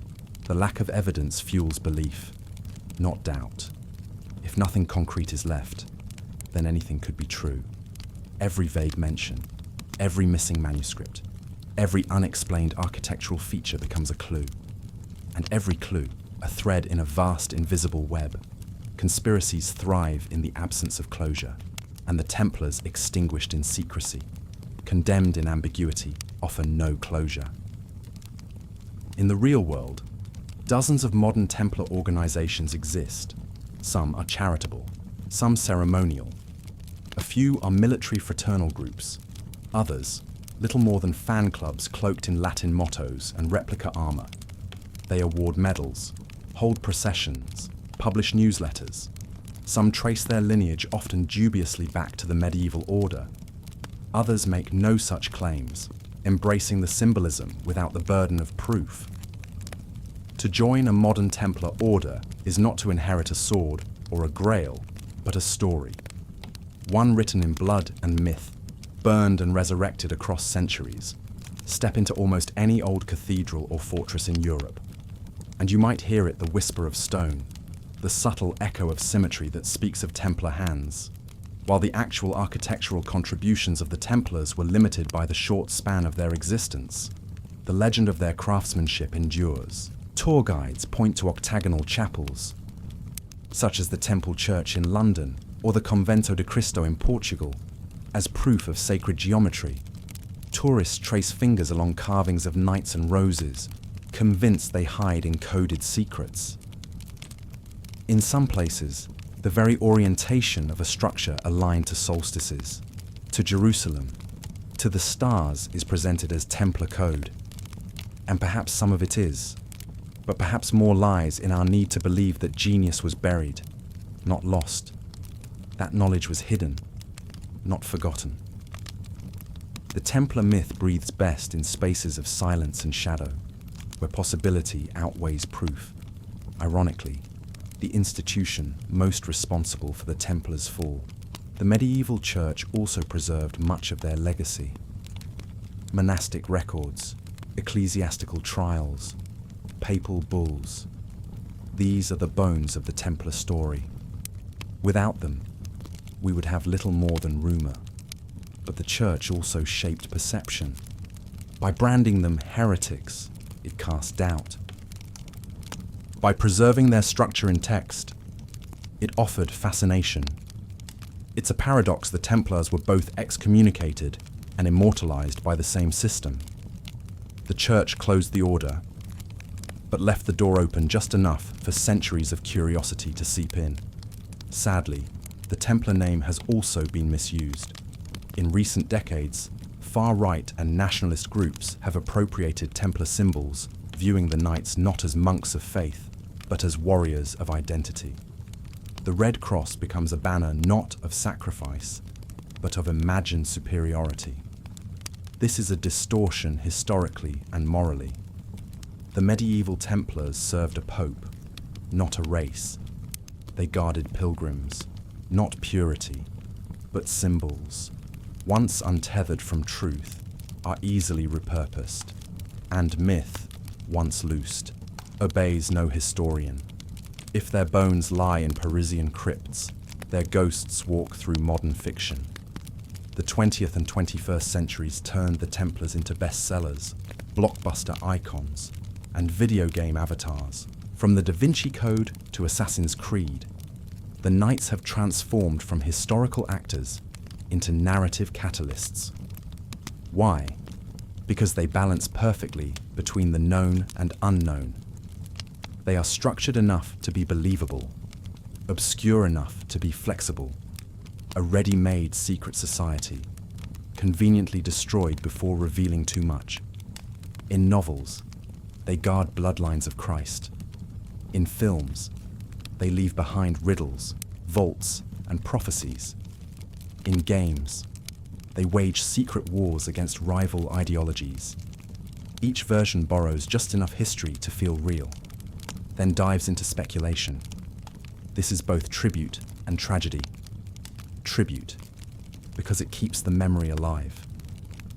Tragedy, because it blurs the line between memory and myth. For every reader who Googles real Templars, 1,000 more simply remember the cloak and the sword and the shadow. And yet, in dusty libraries and archaeological digs, real work continues. Historians untangle the web. They sift through primary sources, retranslate trial transcripts, reconstruct financial ledgers. They trace roots, count relics, decode ledgers. Their goal is not to demystify, but to clarify, to show that the true Templar story filled with contradiction, bravery, bureaucracy, and belief is richer than any myth, that the knights were not saints or sorcerers, but men, fallible, brave, flawed. Still, they battle the tide.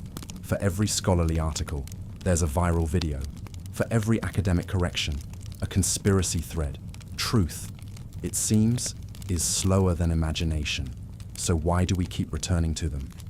Because the Templars sit at a crossroads. We still find compelling faith and violence, secrecy and service, wealth and poverty. Their story is structured like a parable, but filled with ambiguity. They rise, they shine, they fall, and in the end, we're left with silence ripe for interpretation.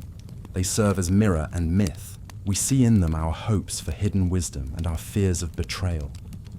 We assign to them every lost manuscript, every buried treasure, every unexplained shadow. And perhaps that's their greatest legacy. Not what they built, not even what they believed, but what we continue to believe about them. In Portugal, rumors persist of underground Templar vaults, hidden chambers below Tamar where rites were performed and treasures stored. In the Czech Republic, whispers tell of sealed crypts beneath monasteries once held by Templar hands. In England, circular churches built in imitation of the Church of the Holy Sepulchre still stand, haunting and geometric. Archaeologists tread carefully. For each confirmed find a sword, a coin, a seal. There are a dozen tall tales. Still, every now and then, something remarkable emerges. Graffiti in a Templar preceptory showing arcane symbols, buried scrolls written in coded Latin, the remnants of ceremonial garments.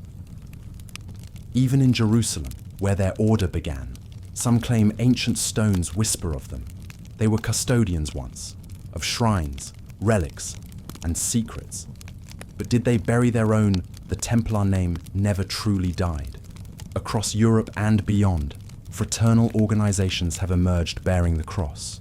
Some are charitable, others quasi-religious. A few claim direct descent, though historians scoff.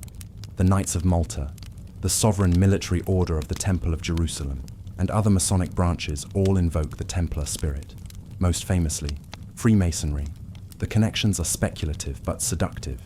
Shared symbols, crosses, compasses, coded rituals, shared themes, secrecy, brotherhood, initiation. Some Masonic rites even recreate Templar trials in ceremony, yet real lineage is hard to prove. The Freemasons emerged centuries later, in a different context. Still, the myth of Templar inheritance persists. It flatters both groups. It hints at ancient wisdom passed hand to hand in candle-lit rooms. Throughout history, the Templars have also been appropriated for more sinister ends. Far-right groups, nationalist movements, and even fascist regimes have invoked the Templar name to suggest purity, martial virtue, and holy purpose. Their iconography stark, bold, easily recognizable lends itself to propaganda. Such co-option warps the historical record, reducing complex truths to slogans.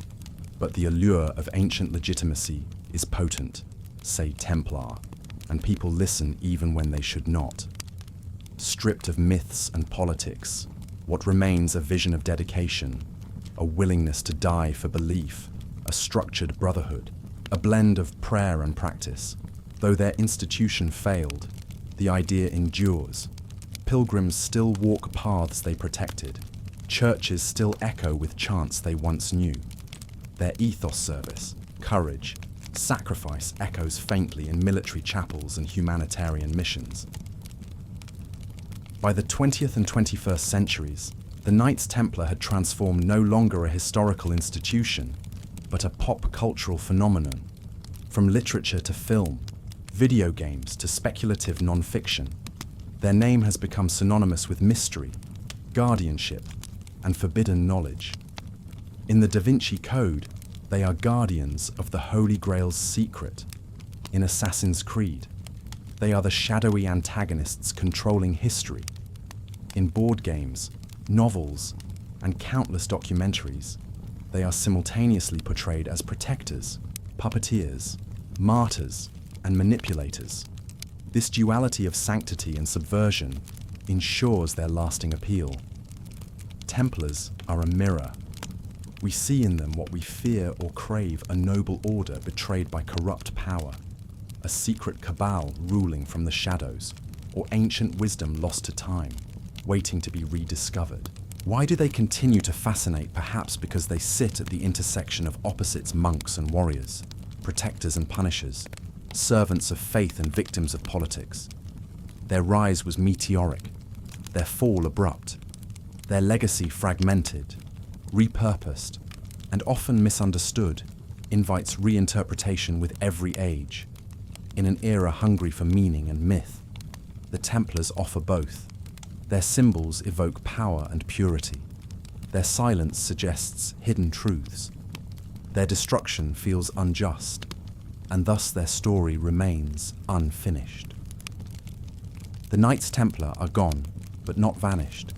They live in stained glass and secret handshakes, in whispered conspiracies and dusty scrolls. Their banners no longer fly above Jerusalem, but their legend marches on through time, across borders, into imagination. What began as a vow to protect pilgrims became a myth to haunt history. And in the shadows of that myth, we prepare to step into the final act, the legacy they left behind, not just in stone and symbol, but in how the world remembers and forgets. Long after their official suppression, the very absence of the Templars seemed to make their presence stronger. Across Europe, particularly in regions where their castles and commanderies had once stood tall, stories flourished in the cracks of stone and the hush of twilight. Shepherds swore they'd seen torchlight moving through abandoned ruins. Children dared each other to whisper oaths in Templar chapels, where the air still carried the scent of incense and iron. In villages where silence had once reigned, people talked again not about crops or saints, but about the return of something long thought gone. Even the church could not completely erase them.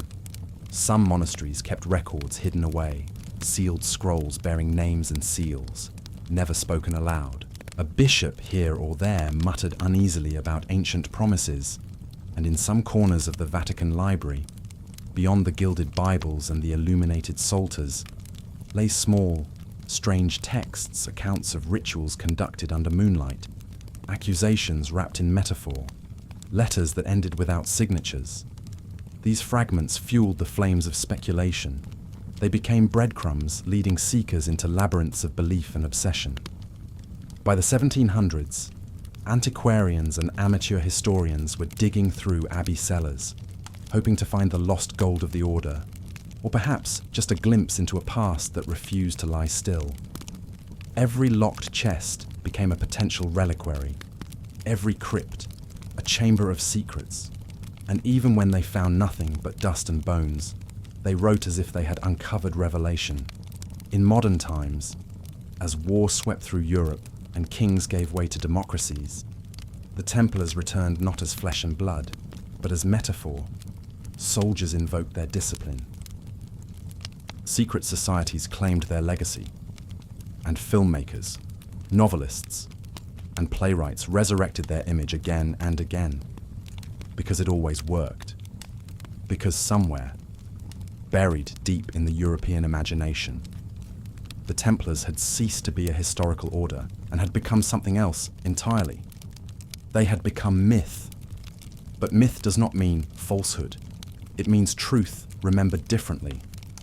Truth shaped by longing and fear, by what we wish had happened and what we dread might have. The Templars' greatest legacy may not lie in the treasure never found or the secrets never spoken, but in the question they leave behind: what happens when faith and power collide, and who pays the price? That question, once whispered in Templar halls and later screamed at inquisitorial trials, still hums beneath the skin of modern Europe. Not because we believe they will return, but because in some way they never left. Even centuries after the last Templar banner fell, their symbols persisted. The red cross on white cloth found its way onto coats of arms, church doors, and even passports. Was it homage or habit? No one could say, but wherever the symbol appeared, people felt something: respect, reverence, unease, because they knew, or believed, that once, men bearing that mark had stood between civilization and chaos, or perhaps had caused chaos themselves. In the dim glow of candlelit libraries, philosophers and skeptics debated the role of the Templars. Were they truly guardians of knowledge and justice, or simply pawns of papal ambition, undone by their own wealth and pride? Each answer sparked another question. Each theory led to a deeper maze. Freemasons claimed spiritual lineage. Occultists hunted for Templar codes buried in church floor plans. Tourists flocked to once-forgotten ruins, now manicured and monetized. Local guides whispered stories with a wink. This was where the Grand Master hid his sword. That tower never collapsed. Even during siege, it must have been blessed or cursed. Even Napoleon, striding across Europe in conquest, paused once at a windswept Templar ruin and muttered, according to legend, they understood discipline. Was it admiration? Envy? Recognition? The French Revolution briefly revived rumors that Templar ideals had survived. Hidden beneath the Enlightenment's banners: liberty, equality, fraternity, all notions of brotherhood, order, and oath. And as modern states rose from the ashes of monarchy, people once again asked, who holds the true power in a world without kings or crosses? Some claimed the Templars were watching still, not in flesh, perhaps, but through successors, quiet lodges, discreet meetings, Financial networks too vast and clean to be coincidence. A bank here, a university there. Patterns only visible to the obsessive. And oh, how obsessives loved the Templars. They wrote books, they drew maps. They launched expeditions to Jordan, to Ethiopia, to the Pyrenees. They followed lines on parchment and found nothing, then wrote tomes about what they hadn't found. Because in not finding, they kept the story alive, and the story refused to die, because deep down, people needed to believe that somewhere, hidden beneath centuries of dust and deception, a brotherhood once existed that stood for more than gold, more than conquest, a brotherhood that guarded something eternal, whether it was truth, treasure, or simply the idea that a few good men could change the course of history. That belief is the Templars' truest legacy. And so, in the quiet spaces of Europe, the cloisters that echo with memory, the hills where ruined towers crumble into earth, the Templars remain. Not as soldiers in white mantles, not as bankers or martyrs, but as echoes of a question we still ask, what if? What if there was a truth so profound it had to be buried?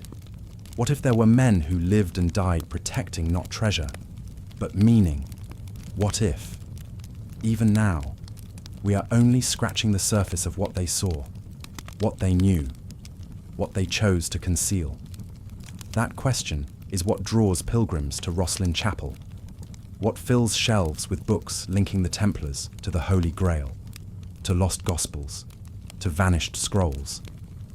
That question is why children play at nights, not of Arthur, but of Solomon's Temple. It's why the Red Cross endures not just as symbol, but as invitation to explore, to imagine, to wonder. Because ultimately, the Templars do not belong to history alone. They belong to legend, and legend does not rest in silence. It rides with the wind, whispers through stone, shimmers beneath the patina of time. It is not proven. It is not disproved. It simply is. And that is where we leave them, at the edge of history, cloaked in fog and story. They began as protectors. They ended as pariahs. But in between, they became something more, something we are still trying to name. Not ghosts, not heroes, not villains. Something else, something enduring, something we still follow, even if we no longer know why. Whispers of secret Templar fleets sailing west, long before Columbus. Murmurs of lost maps, of hidden ports carved into rock where no sailor today dares land. Some say they fled to Scotland, found sanctuary with the Sinclairs of Rosslyn, and left behind more than stone and symbols. Some say their knowledge travelled even further across the sea, across belief, buried in the shadows of new worlds. But whether fact or fantasy, what the Templars left behind was a wound in the medieval imagination, an order once draped in divine purpose, brought low not by enemies, but by allies turned afraid. A betrayal not just of men, but of ideals. The memory of that betrayal remained potent, corrosive, and it seeded a distrust in institutions that claimed holiness while acting out of greed. Long after their banners were burned, the Templars haunted the corridors of Europe's conscience. Even the Church, having won its war against the Order, did not walk away unscathed. The brutality of the purge, the torture, the confessions, the burnings left stains that prayer could not scrub. Centuries later, popes would attempt apology. Too late. The damage had become myth. And myth, once loose in the world, does not answer to repentance. Across Europe, artists and poets invoked the fallen knights. Some saw them as martyrs, others as cautionary tales. In Dante's Inferno, the corruption of the church is no longer hidden. In Chaucer's tales, irony shades faith. The Templars were not the cause of this shift, but they marked its turning. And so, their story begun with such austere hope did not end. It transmuted, from warriors to warnings, from guardians of Jerusalem to legends of buried treasure, from monks to masons, from facts to fiction, And in that fiction, something curious happened. They endured, even as Europe changed through plague, through schism, through Reformation. The Templar cross found new life, not in cathedrals, but in symbols adopted by secret societies, not in armor, but in architecture, and not in truth, but in tales. Because in the end, the story of the Templars is not just about history, it's about the stories we choose to remember and the shadows we're afraid to forget. Somewhere in the dusty vaults of forgotten monasteries, scribes hesitated before copying the name Templar into their margins. In courts across Europe, nobles lowered their voices when discussing old alliances, uncertain whether praising the order could still be considered dangerous. But on ships bound for distant waters, on cold mountain passes where only a few dared travel, the stories persisted. They slipped between the lips of merchants, sailors, and monks. Stories of treasure, but not just gold, of knowledge hidden in scripts, relics safeguarded from the pyres, of sacred geometry etched into walls that survived fire and blade. Centuries passed, and still their image did not fade. It evolved. The Templar Knight became a symbol, a canvas for every human hope or fear about power, purity, and betrayal. In one era, he was the virtuous Crusader. In another, the greedy banker. In yet another, the guardian of secret truths too dangerous for the world. He was the hero. He was the heretic. He was, above all, unforgettable. As the Enlightenment dawned, as rationalism tried to strip the world of its mystery, the Templars re-emerged in a curious place beneath the surface of new brotherhoods, secret societies, drawn to the allure of ancient knowledge and veiled rituals. Found in the Templar myth a foundation both dramatic and obscure. Whether true descendants or not, they claimed the lineage, adorned themselves with crosses and robes, spoke in coded gestures, and whispered of a golden past where virtue and valor walked hand in hand. And then came the books, the poems, the paintings. Romanticism breathed fresh life into the myth. Authors penned epics where Templars survived through centuries, protectors of sacred relics, lost heirs of an age of faith and fire.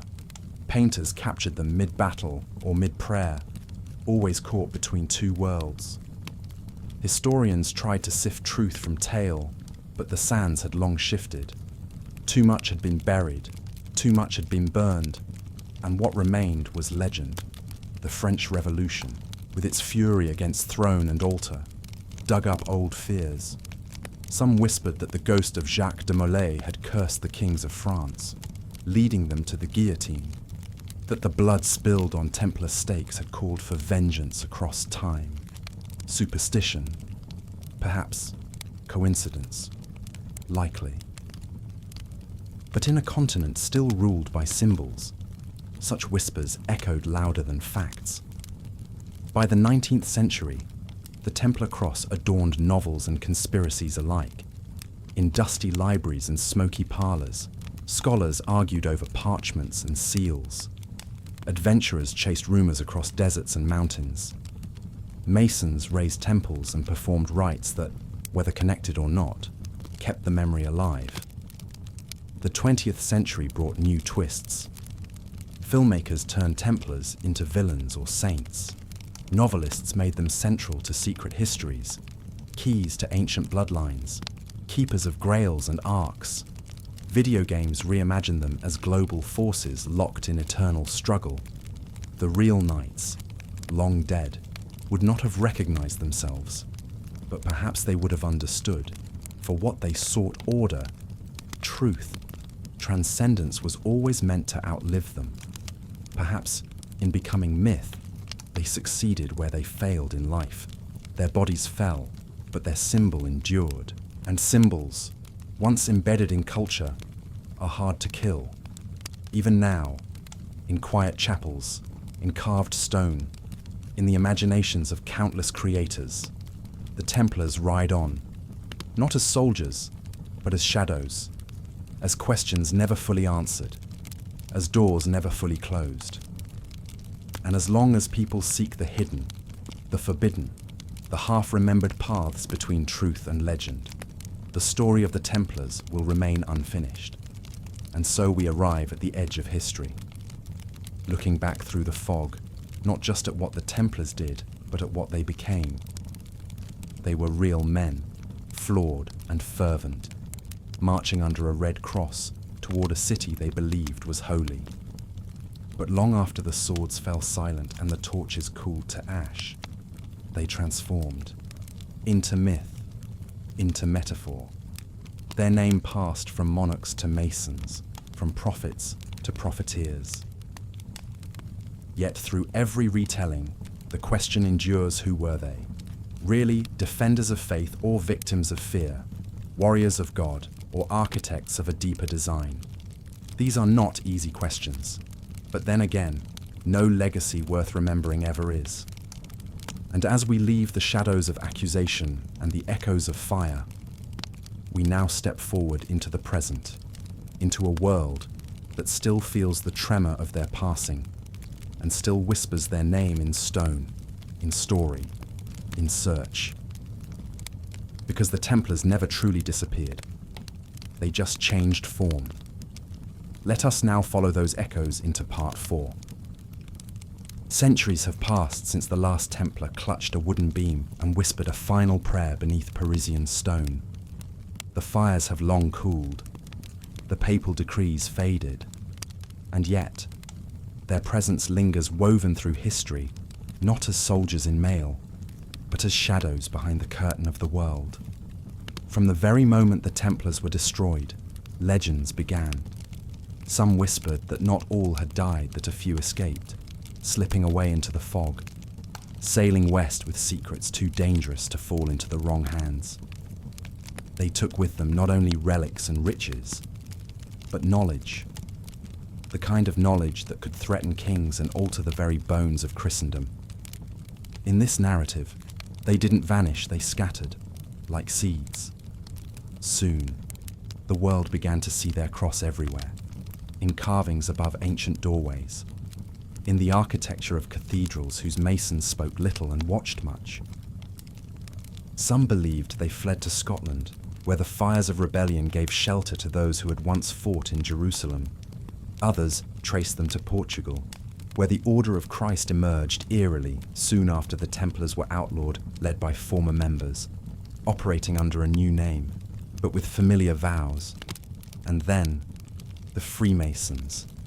In lodge and legend, whispers grew that the Masons, with their symbols and rituals, inherited not just the craft of stone, but the secret rites of the temple, the square and compass, the all-seeing eye, the hidden hand. They were not mere builders, they were keepers of something ancient, something powerful. But was it true? Historical records say no. The timelines wobble, the links blur. But myth does not demand evidence, only belief. And the Templar myth, like the knights themselves, is resilient. It adapts. It survives. In the Enlightenment, revolutionaries invoked the Templar name as a symbol of resistance. In America, in France, in secret gatherings and public declarations, liberty, equality, brotherhood principles the Templars had never spoken, but now seemed to embody. Even Napoleon, that master of myth, wrapped himself in echoes of crusaders and emperors, invoking the past to justify the present. By the 19th century, the Templars had become something else entirely. Novelists and occultists resurrected them in fiction. They were now not merely monks or warriors, but guardians of ancient truth, the Holy Grail, the Ark of the Covenant, lost Gospels, sacred geometry. It was as if history alone could not contain them. They needed mystery. And then came the 20th century, where fiction met film and exploded into global obsession. From dusty tomes to movie screens, the Templars became immortal. They fought Nazis in the deserts of Jordan. They guided hidden hands in sprawling conspiracy thrillers. They left clues in cathedrals and beneath the Louvre. They were heroes and villains, protectors and plotters, saints and sinners, and the public couldn't get enough.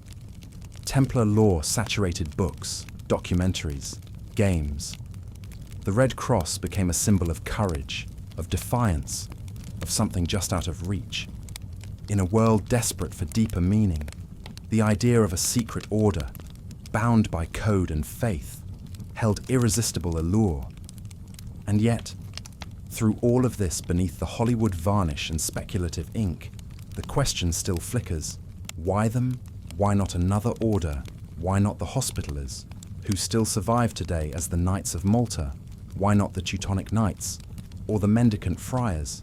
Perhaps because the Templars died dramatically, unjustly. Perhaps because their end was so swift, their fall so complete, that it begged explanation. Or perhaps because their simplicity a sword, a vow. A silence was so evocative that it invited imagination to fill the gaps. In a sense, the Templars became a mirror. We see in them what we long for: discipline in a chaotic world, purpose in a time of drift, brotherhood in an age of loneliness.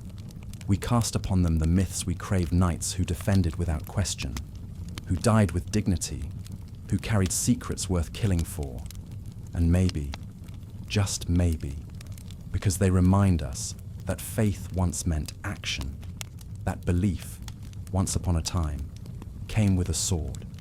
Yet even as they became icons of nobility and secrecy in fiction, in reality, their name was never fully forgotten in the dusty recesses of Europe's legal and political institutions. In Portugal, for instance, King Denis negotiated with the papacy to allow the former Templars to continue operating under a new name. Thus, the Order of Christ was born, inheriting Templar lands, Templar castles, and perhaps something more intangible, their spirit. This new order would later sponsor Portugal's voyages of discovery, including those of Prince Henry the Navigator. And with that, the Templar torch passed quietly from the Holy Land to the high seas. Think of it, Templar descendants, sailing beyond the map's edge, in pursuit not of Jerusalem, but of new worlds. The cross on their sails no longer signaled war, but exploration. But the dual symbolism remained a mix of faith and ambition, of heavenly mission and earthly conquest. Elsewhere in Europe, the memory of the Templars fared less well. In France, where their downfall had been orchestrated, their name remained bitter. Yet even here, beneath the ruins of commanderies and along old pilgrim roads, signs remained. Stone arches marked with the faint remnants of their seal, crypts shaped like 8-pointed stars. Locals, generations later, still told tales of hidden tunnels and treasure rooms beneath barns and chapels. In England and Scotland, the story splintered further. Some claimed the Templars had sailed from La Rochelle, escaping Philip's dragnet, and landed in secret coves in the British Isles. From there, they vanished or transformed into masons, into monks, into guardians of something too dangerous for daylight. Rosslyn Chapel, with its rich carvings and mathematical mysteries, became a focal point for such theories. Scholars scoffed, tourists flocked, and the myth grew stronger. Meanwhile, in modern times, actual orders bearing the Templar name re-emerged, some charitable, some ceremonial, some obscure. They held masses, reenactments, collected donations. Some claimed lineage, others merely legacy, but none bore swords. Their wars were symbolic, their crusades philanthropic. Still, controversy followed. The use of the name Templar carried weight too much for some. Governments questioned the legitimacy of these modern orders. The Catholic Church disavowed most of them. And yet, none of that stopped their spread. If anything, it fueled curiosity. For every prohibition adds a layer of mystique. Popular culture, of course, continued its love affair. Every generation found a new angle, secret bloodlines, ancient artifacts, world domination. The Templars became stand-ins for power both sacred and profane. Their image was adaptable, their silence convenient. And as long as people yearned for secret meaning in a chaotic world, the Templars found a stage. Today, they live on not just in fiction, but in symbols carved on rings, painted on pub signs, tattooed on shoulders. The red cross on white still catches the eye. It still says there's more to this than you know. And perhaps there is, because the Templars are more than their fall. They are a lesson in how power behaves when clothed in faith, a cautionary tale about wealth without humility, but also a story of devotion, bravery, and mystery. They remind us that even in collapse, meaning survives, that a fire meant to erase can illuminate instead. And in this paradox lies their true legacy, not in treasure buried beneath a French vineyard or a Scottish hill, but in the way their story refuses to die. They ask us to look deeper, to question appearances, to wonder what lies beneath the smooth surface of stone or scripture. And in doing so, they remind us that history is not just a record, it is an echo. And the Templars, those knights in white mantles with blood-red crosses, have become one of its loudest. In a way, the story of the Templars was never just about them, it was about us, about what we choose to remember and what we let slip into legend, about how history isn't only written in books or carved into tombstones, but whispered in alleys, hinted at in architecture, sung about in ballads long after the names have faded. The modern world, despite its technology and cynicism, remains deeply drawn to the kind of certainty the Templars once symbolized. In a fragmented age, where truth often feels like shifting sand, there is something arresting about an oath-bound brotherhood, about men who believed in absolutes, who followed a rule, who gave everything for an ideal. Whether that ideal was misguided or manipulated, romanticized or rigid, is secondary to the fact that it was believed in, fiercely, unflinchingly. That's a rare thing. In our endless skepticism, we peer backward, not just to learn, but to feel. And when we look at the Templars, what we see isn't just a warrior monk with a sword and a silent vow. We see courage, perhaps, or loyalty, or the tragedy of blind obedience. Each viewer brings their own longing to the vision. For some, they are symbols of resistance, men betrayed by power, yet refusing to denounce one another, even in the face of torture. For others, they are evidence of hidden currents beneath history's surface, proof that the official story is never the whole one. And for still others, they are a tale of warning that piety can become pride, that faith can be weaponized, that institutions can rot from within. But above all, the Templars remind us that legacies aren't built by perfection, they're built by impact. They failed, politically. They lost their home. They died in disgrace. And yet, centuries later, they are remembered feared by kings, revered by rebels, woven into our myths and meditations. That is no small thing. It is said that Jacques de Molay, the last Grand Master, cursed both Pope and King as he burned, and within a year, both were dead. Whether this is true hardly matters anymore. What matters is that people believed it. That belief, in many ways, kept the order alive. Not in castles or treasuries, but in imagination. And that's the secret of their immortality. The Templars may have been flesh and blood, once men of horse and blade. But in death, they became something else. They became an idea.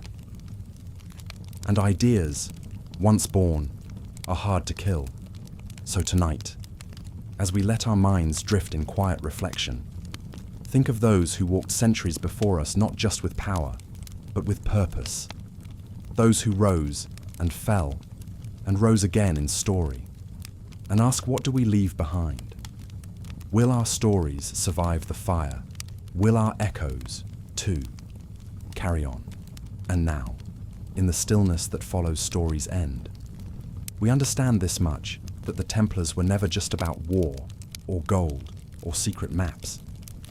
They were about belief unshaken, uncompromising belief in a mission, a brotherhood, a cause greater than self. That belief built cathedrals, carved routes into deserts, stood guard on crumbling battlements under foreign moons. It also condemned, excluded, and controlled. The same fire that forged their legend burned many who crossed them. History is not a hymn, it is a chorus of contradictions. But in listening, in remembering, we honor the struggle to find meaning. And that's what keeps the Templars alive, not the treasure, not the myths, not even the silence, but the questions. Who were they?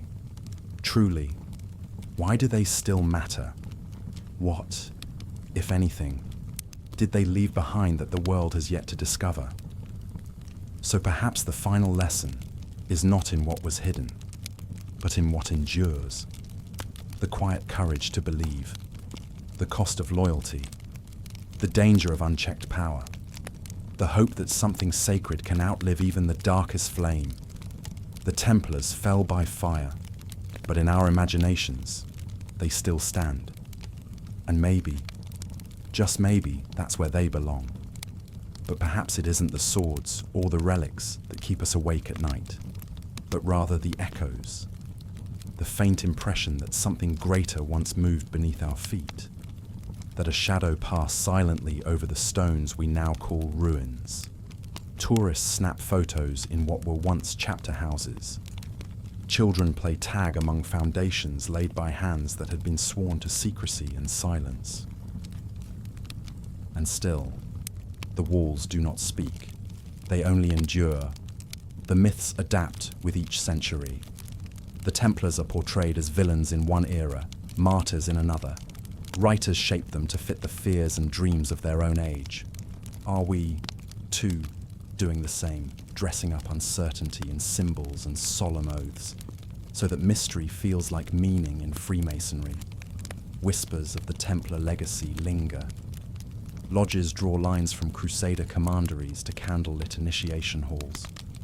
Though no clear bloodline exists, the yearning for lineage remains, to belong to something ancient, to stand in a circle where others once swore devotion under stars.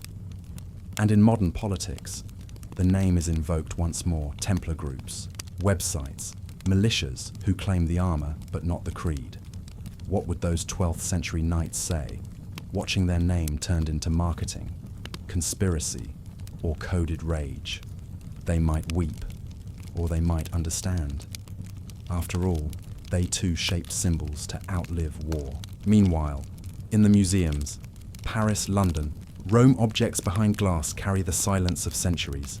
A chalice, engraved, a torn banner, a weathered seal, once pressed into wax by trembling hands. Not treasure, but testimony. Artifacts of intention. Outside, the world spins fast. Satellites soar where once falcons flew. Emails now cross borders swifter than any caravan. But even so, the path the Templars walked remains beneath us, brick-layered on belief, stone upon fear. In this, they did not fail. For though the order is gone, the idea persists. Not just in fiction, but in every attempt to stand for something greater than oneself. In every vow taken with trembling hope. In every sacrifice for unseen ends. That too is legacy. A knight's armor rusts, but courage can echo. Even now, even here, as your eyes close and you drift into a gentler dark than theirs, their silence rides beside you, not to command, not to protect, but simply to remind once there were men who believed. And perhaps belief enduring, questioning, transforming is the only relic time cannot bury.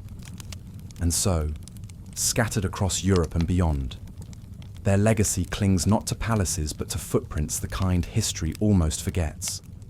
A chapel wall half swallowed by ivy, a road bearing the faint imprint of hooves, a town named for a vanished commandery. These are not monuments, they are murmurs, In Portugal, the Order of Christ, direct descendant of the Templars, quietly shaped voyages that redrew the world. Prince Henry the Navigator, draped in Templar symbolism, opened the oceans. Maps were drawn, stars read, coastlines traced. Without drawing a sword, they conquered with compass and sail. Was this coincidence or destiny wearing a different robe in fiction? Their shadow stretches further still. From pulp novels to billion-dollar franchises, they are the hinge of 1,000 hidden truths. They guard secrets beneath cathedrals, mark trails on ancient walls, and whisper riddles into the dreams of authors. The modern mind, skeptical but hungry, uses them not as fact, but as fuel. Because the idea of the Templars lets us believe there is something more, that behind the veil of the ordinary lies the extraordinary. That courage once walked not in capes, but in chainmail. That faith could shape nations. That loyalty had weight. And that perhaps some secrets are worth carrying, even if they're never spoken aloud. In this way, they become a mirror. We see in them what we fear, admire, or need. If we believe the world has lost its compass, they are the north. If we fear tyranny, they are resistance. If we crave mystery, they are the cipher. They bend to fit our anxieties and our hope, but remove the myth. And what remains men, struggling with contradictions, torn between obedience and ambition, saints on Sunday, soldiers by Monday, sometimes noble, sometimes brutal, deeply human.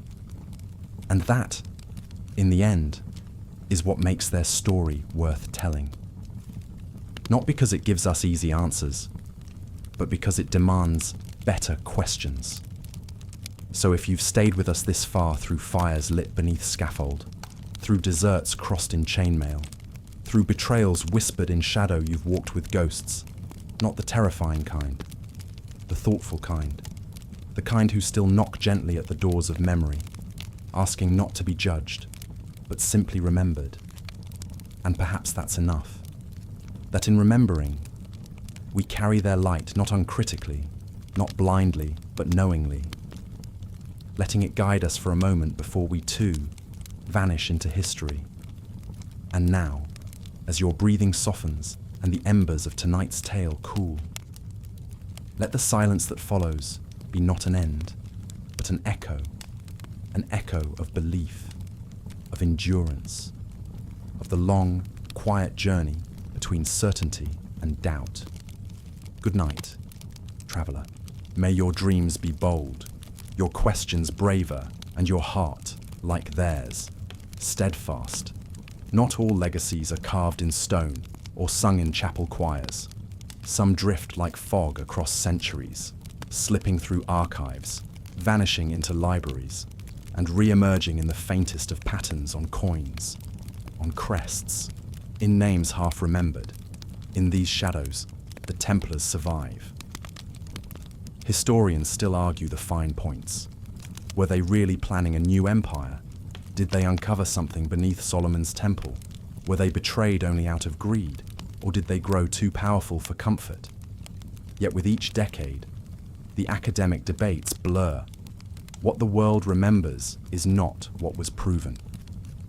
It's what we feel in their story danger. Mystery, sacrifice, conviction.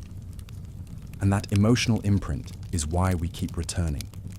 Teachers cite them to explain medieval structure. Authors shape them into literary devices.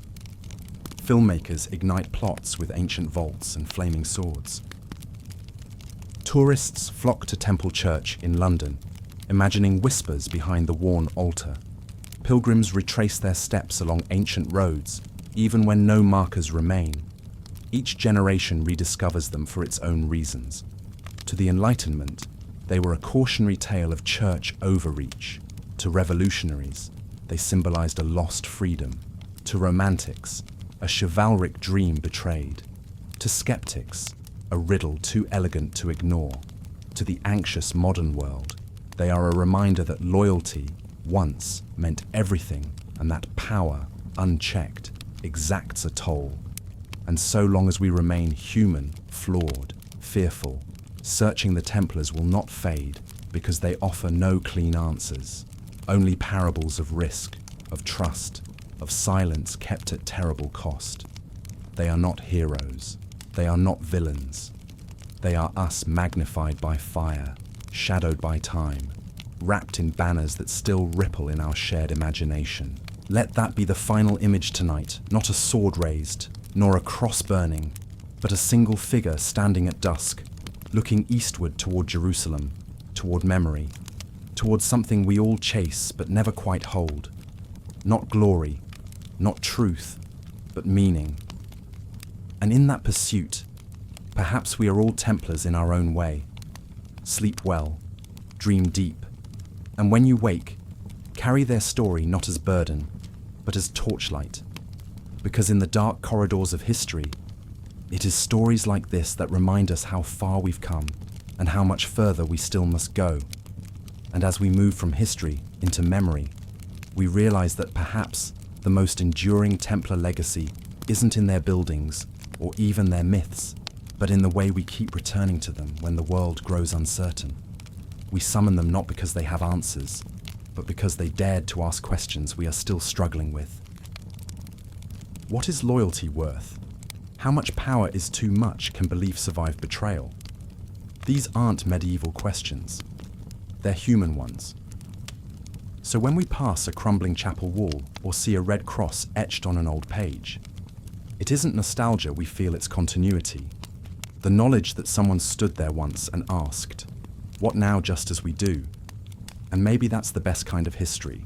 Not a monument, but a mirror. A way to see ourselves clearer by looking into the past. A way to feel less alone in the chaos of now. A gentle whisper across time that says, "You are not the first to wonder." So tonight, as the voice fades and the world softens into sleep, let it be a kind of vigil, not just for those who died, betrayed or forgotten, but for all those whose stories are not finished, including yours, because whether you wear a cross or carry a question, whether you fight with steel or silence, whether you seek truth in battle or in bedtime stories, you, too, are part of the story, not of the Templars, but of the world they helped shape. Good night, wanderer of memory. May the road ahead be yours, and may the past always offer you a steady flame when the night grows long. And in the silence after the storm, the fall of the Templars, the echo of their trials, the ashes of their chapels, Europe did not stop. The world did not pause to mourn them. Instead, it did what it always does. It moved on. Kings schemed, popes preached, merchants counted coin, and the common people they whispered. They told stories. They passed tales from parent to child, not of the politics, not of the treasury, but of the brotherhood, the brave knights in white, the secrets hidden under stone, the curses, the treasures, the truth. Because history does not die when ink dries. It survives when it is told again, in whispers, in firelight, in dreams. So if tonight you find yourself caught between sleep and wakefulness, drifting somewhere in the space where fact meets fable, perhaps you are closer to the Templars than you know. Perhaps their ghost isn't a helmeted knight or a spectral sword, but the question you still carry. What if? What if power could be pure? What if belief could be strong enough to survive kings? What if somewhere, beneath earth or memory, something still waits? A relic, a map, a promise. And in that final breath of imagining, the story does not end. It simply passes on. To the next listener, to the next dreamer, to you. Good night. And may your journey, whether on horseback, in thought, or in sleep, be worthy of a legend. So ends our long journey through the rise and ruin of the Knights Templar. A tale carved in stone, sung in prayer, drowned in betrayal, and remembered in silence. If you've made it this far, dear listener, then you've walked through cathedrals and crossed burning fields. You've stood before kings and whispered vows in forgotten tongues. You've felt the weight of iron and the pull of purpose. And now, as the final embers fade, you deserve rest. Let the world drift away. Let the ghosts return to slumber. Let the questions wait for morning. History is not just the past, it is a lullaby for the present. A reminder that all things rise, all things fall, and all things eventually become story. Thank you for traveling with me tonight. If this tale brought you peace, mystery, or a moment of stillness, consider joining us again. There are more stories waiting, more voices in the dark, more truths buried in time. Until then, sleep well and dream boldly. As the decades rolled forward, the memory of the Templars began to shift. What was once fear became fascination. Myths took root. Stories of treasure hidden beneath Solomon's temple or in the hills of Scotland circulated in whispered tones. Were they protectors of Christ's bloodline? Guardians of the Holy Grail, custodians of knowledge too dangerous for the world? These ideas, rooted more in legend than fact, would persist through the centuries. Romanticism would recast the Templars not as conspirators or heretics, but as martyrs of a corrupt age, in books, poems, and secret societies. Their image would be resurrected time and again, shrouded in secrecy, armored in myth. The Freemasons, among others, drew on Templar imagery and ritual. 18th century Europe, awash with Enlightenment ideals and a thirst for hidden truths, embraced these connections. Fiction blended with truth, facts twisted into symbols. The Templars lived on not in commanderies or castles, but in the hearts of those drawn to mystery. Modern excavations and historical studies have slowly peeled back the veil. We now understand much more about their banking systems, their real estate empires, their administrative structure. Far from the monolithic brotherhood of fiction, the Templars were complex, often flawed, sometimes divided, but always remarkable. And yet, despite all we know, their end remains haunting. A group once so powerful, reduced to ashes and whispers. Perhaps that's why they endure in the imagination. They were men who pledged to serve a higher cause, and were betrayed by the very structures they upheld. In many ways, their story is a mirror reflecting the dangers of unchecked ambition, the cost of loyalty, and the fickle nature of power. It is a medieval tragedy, wrapped in armor and lit by torchlight. And now, centuries later, their ruins remain.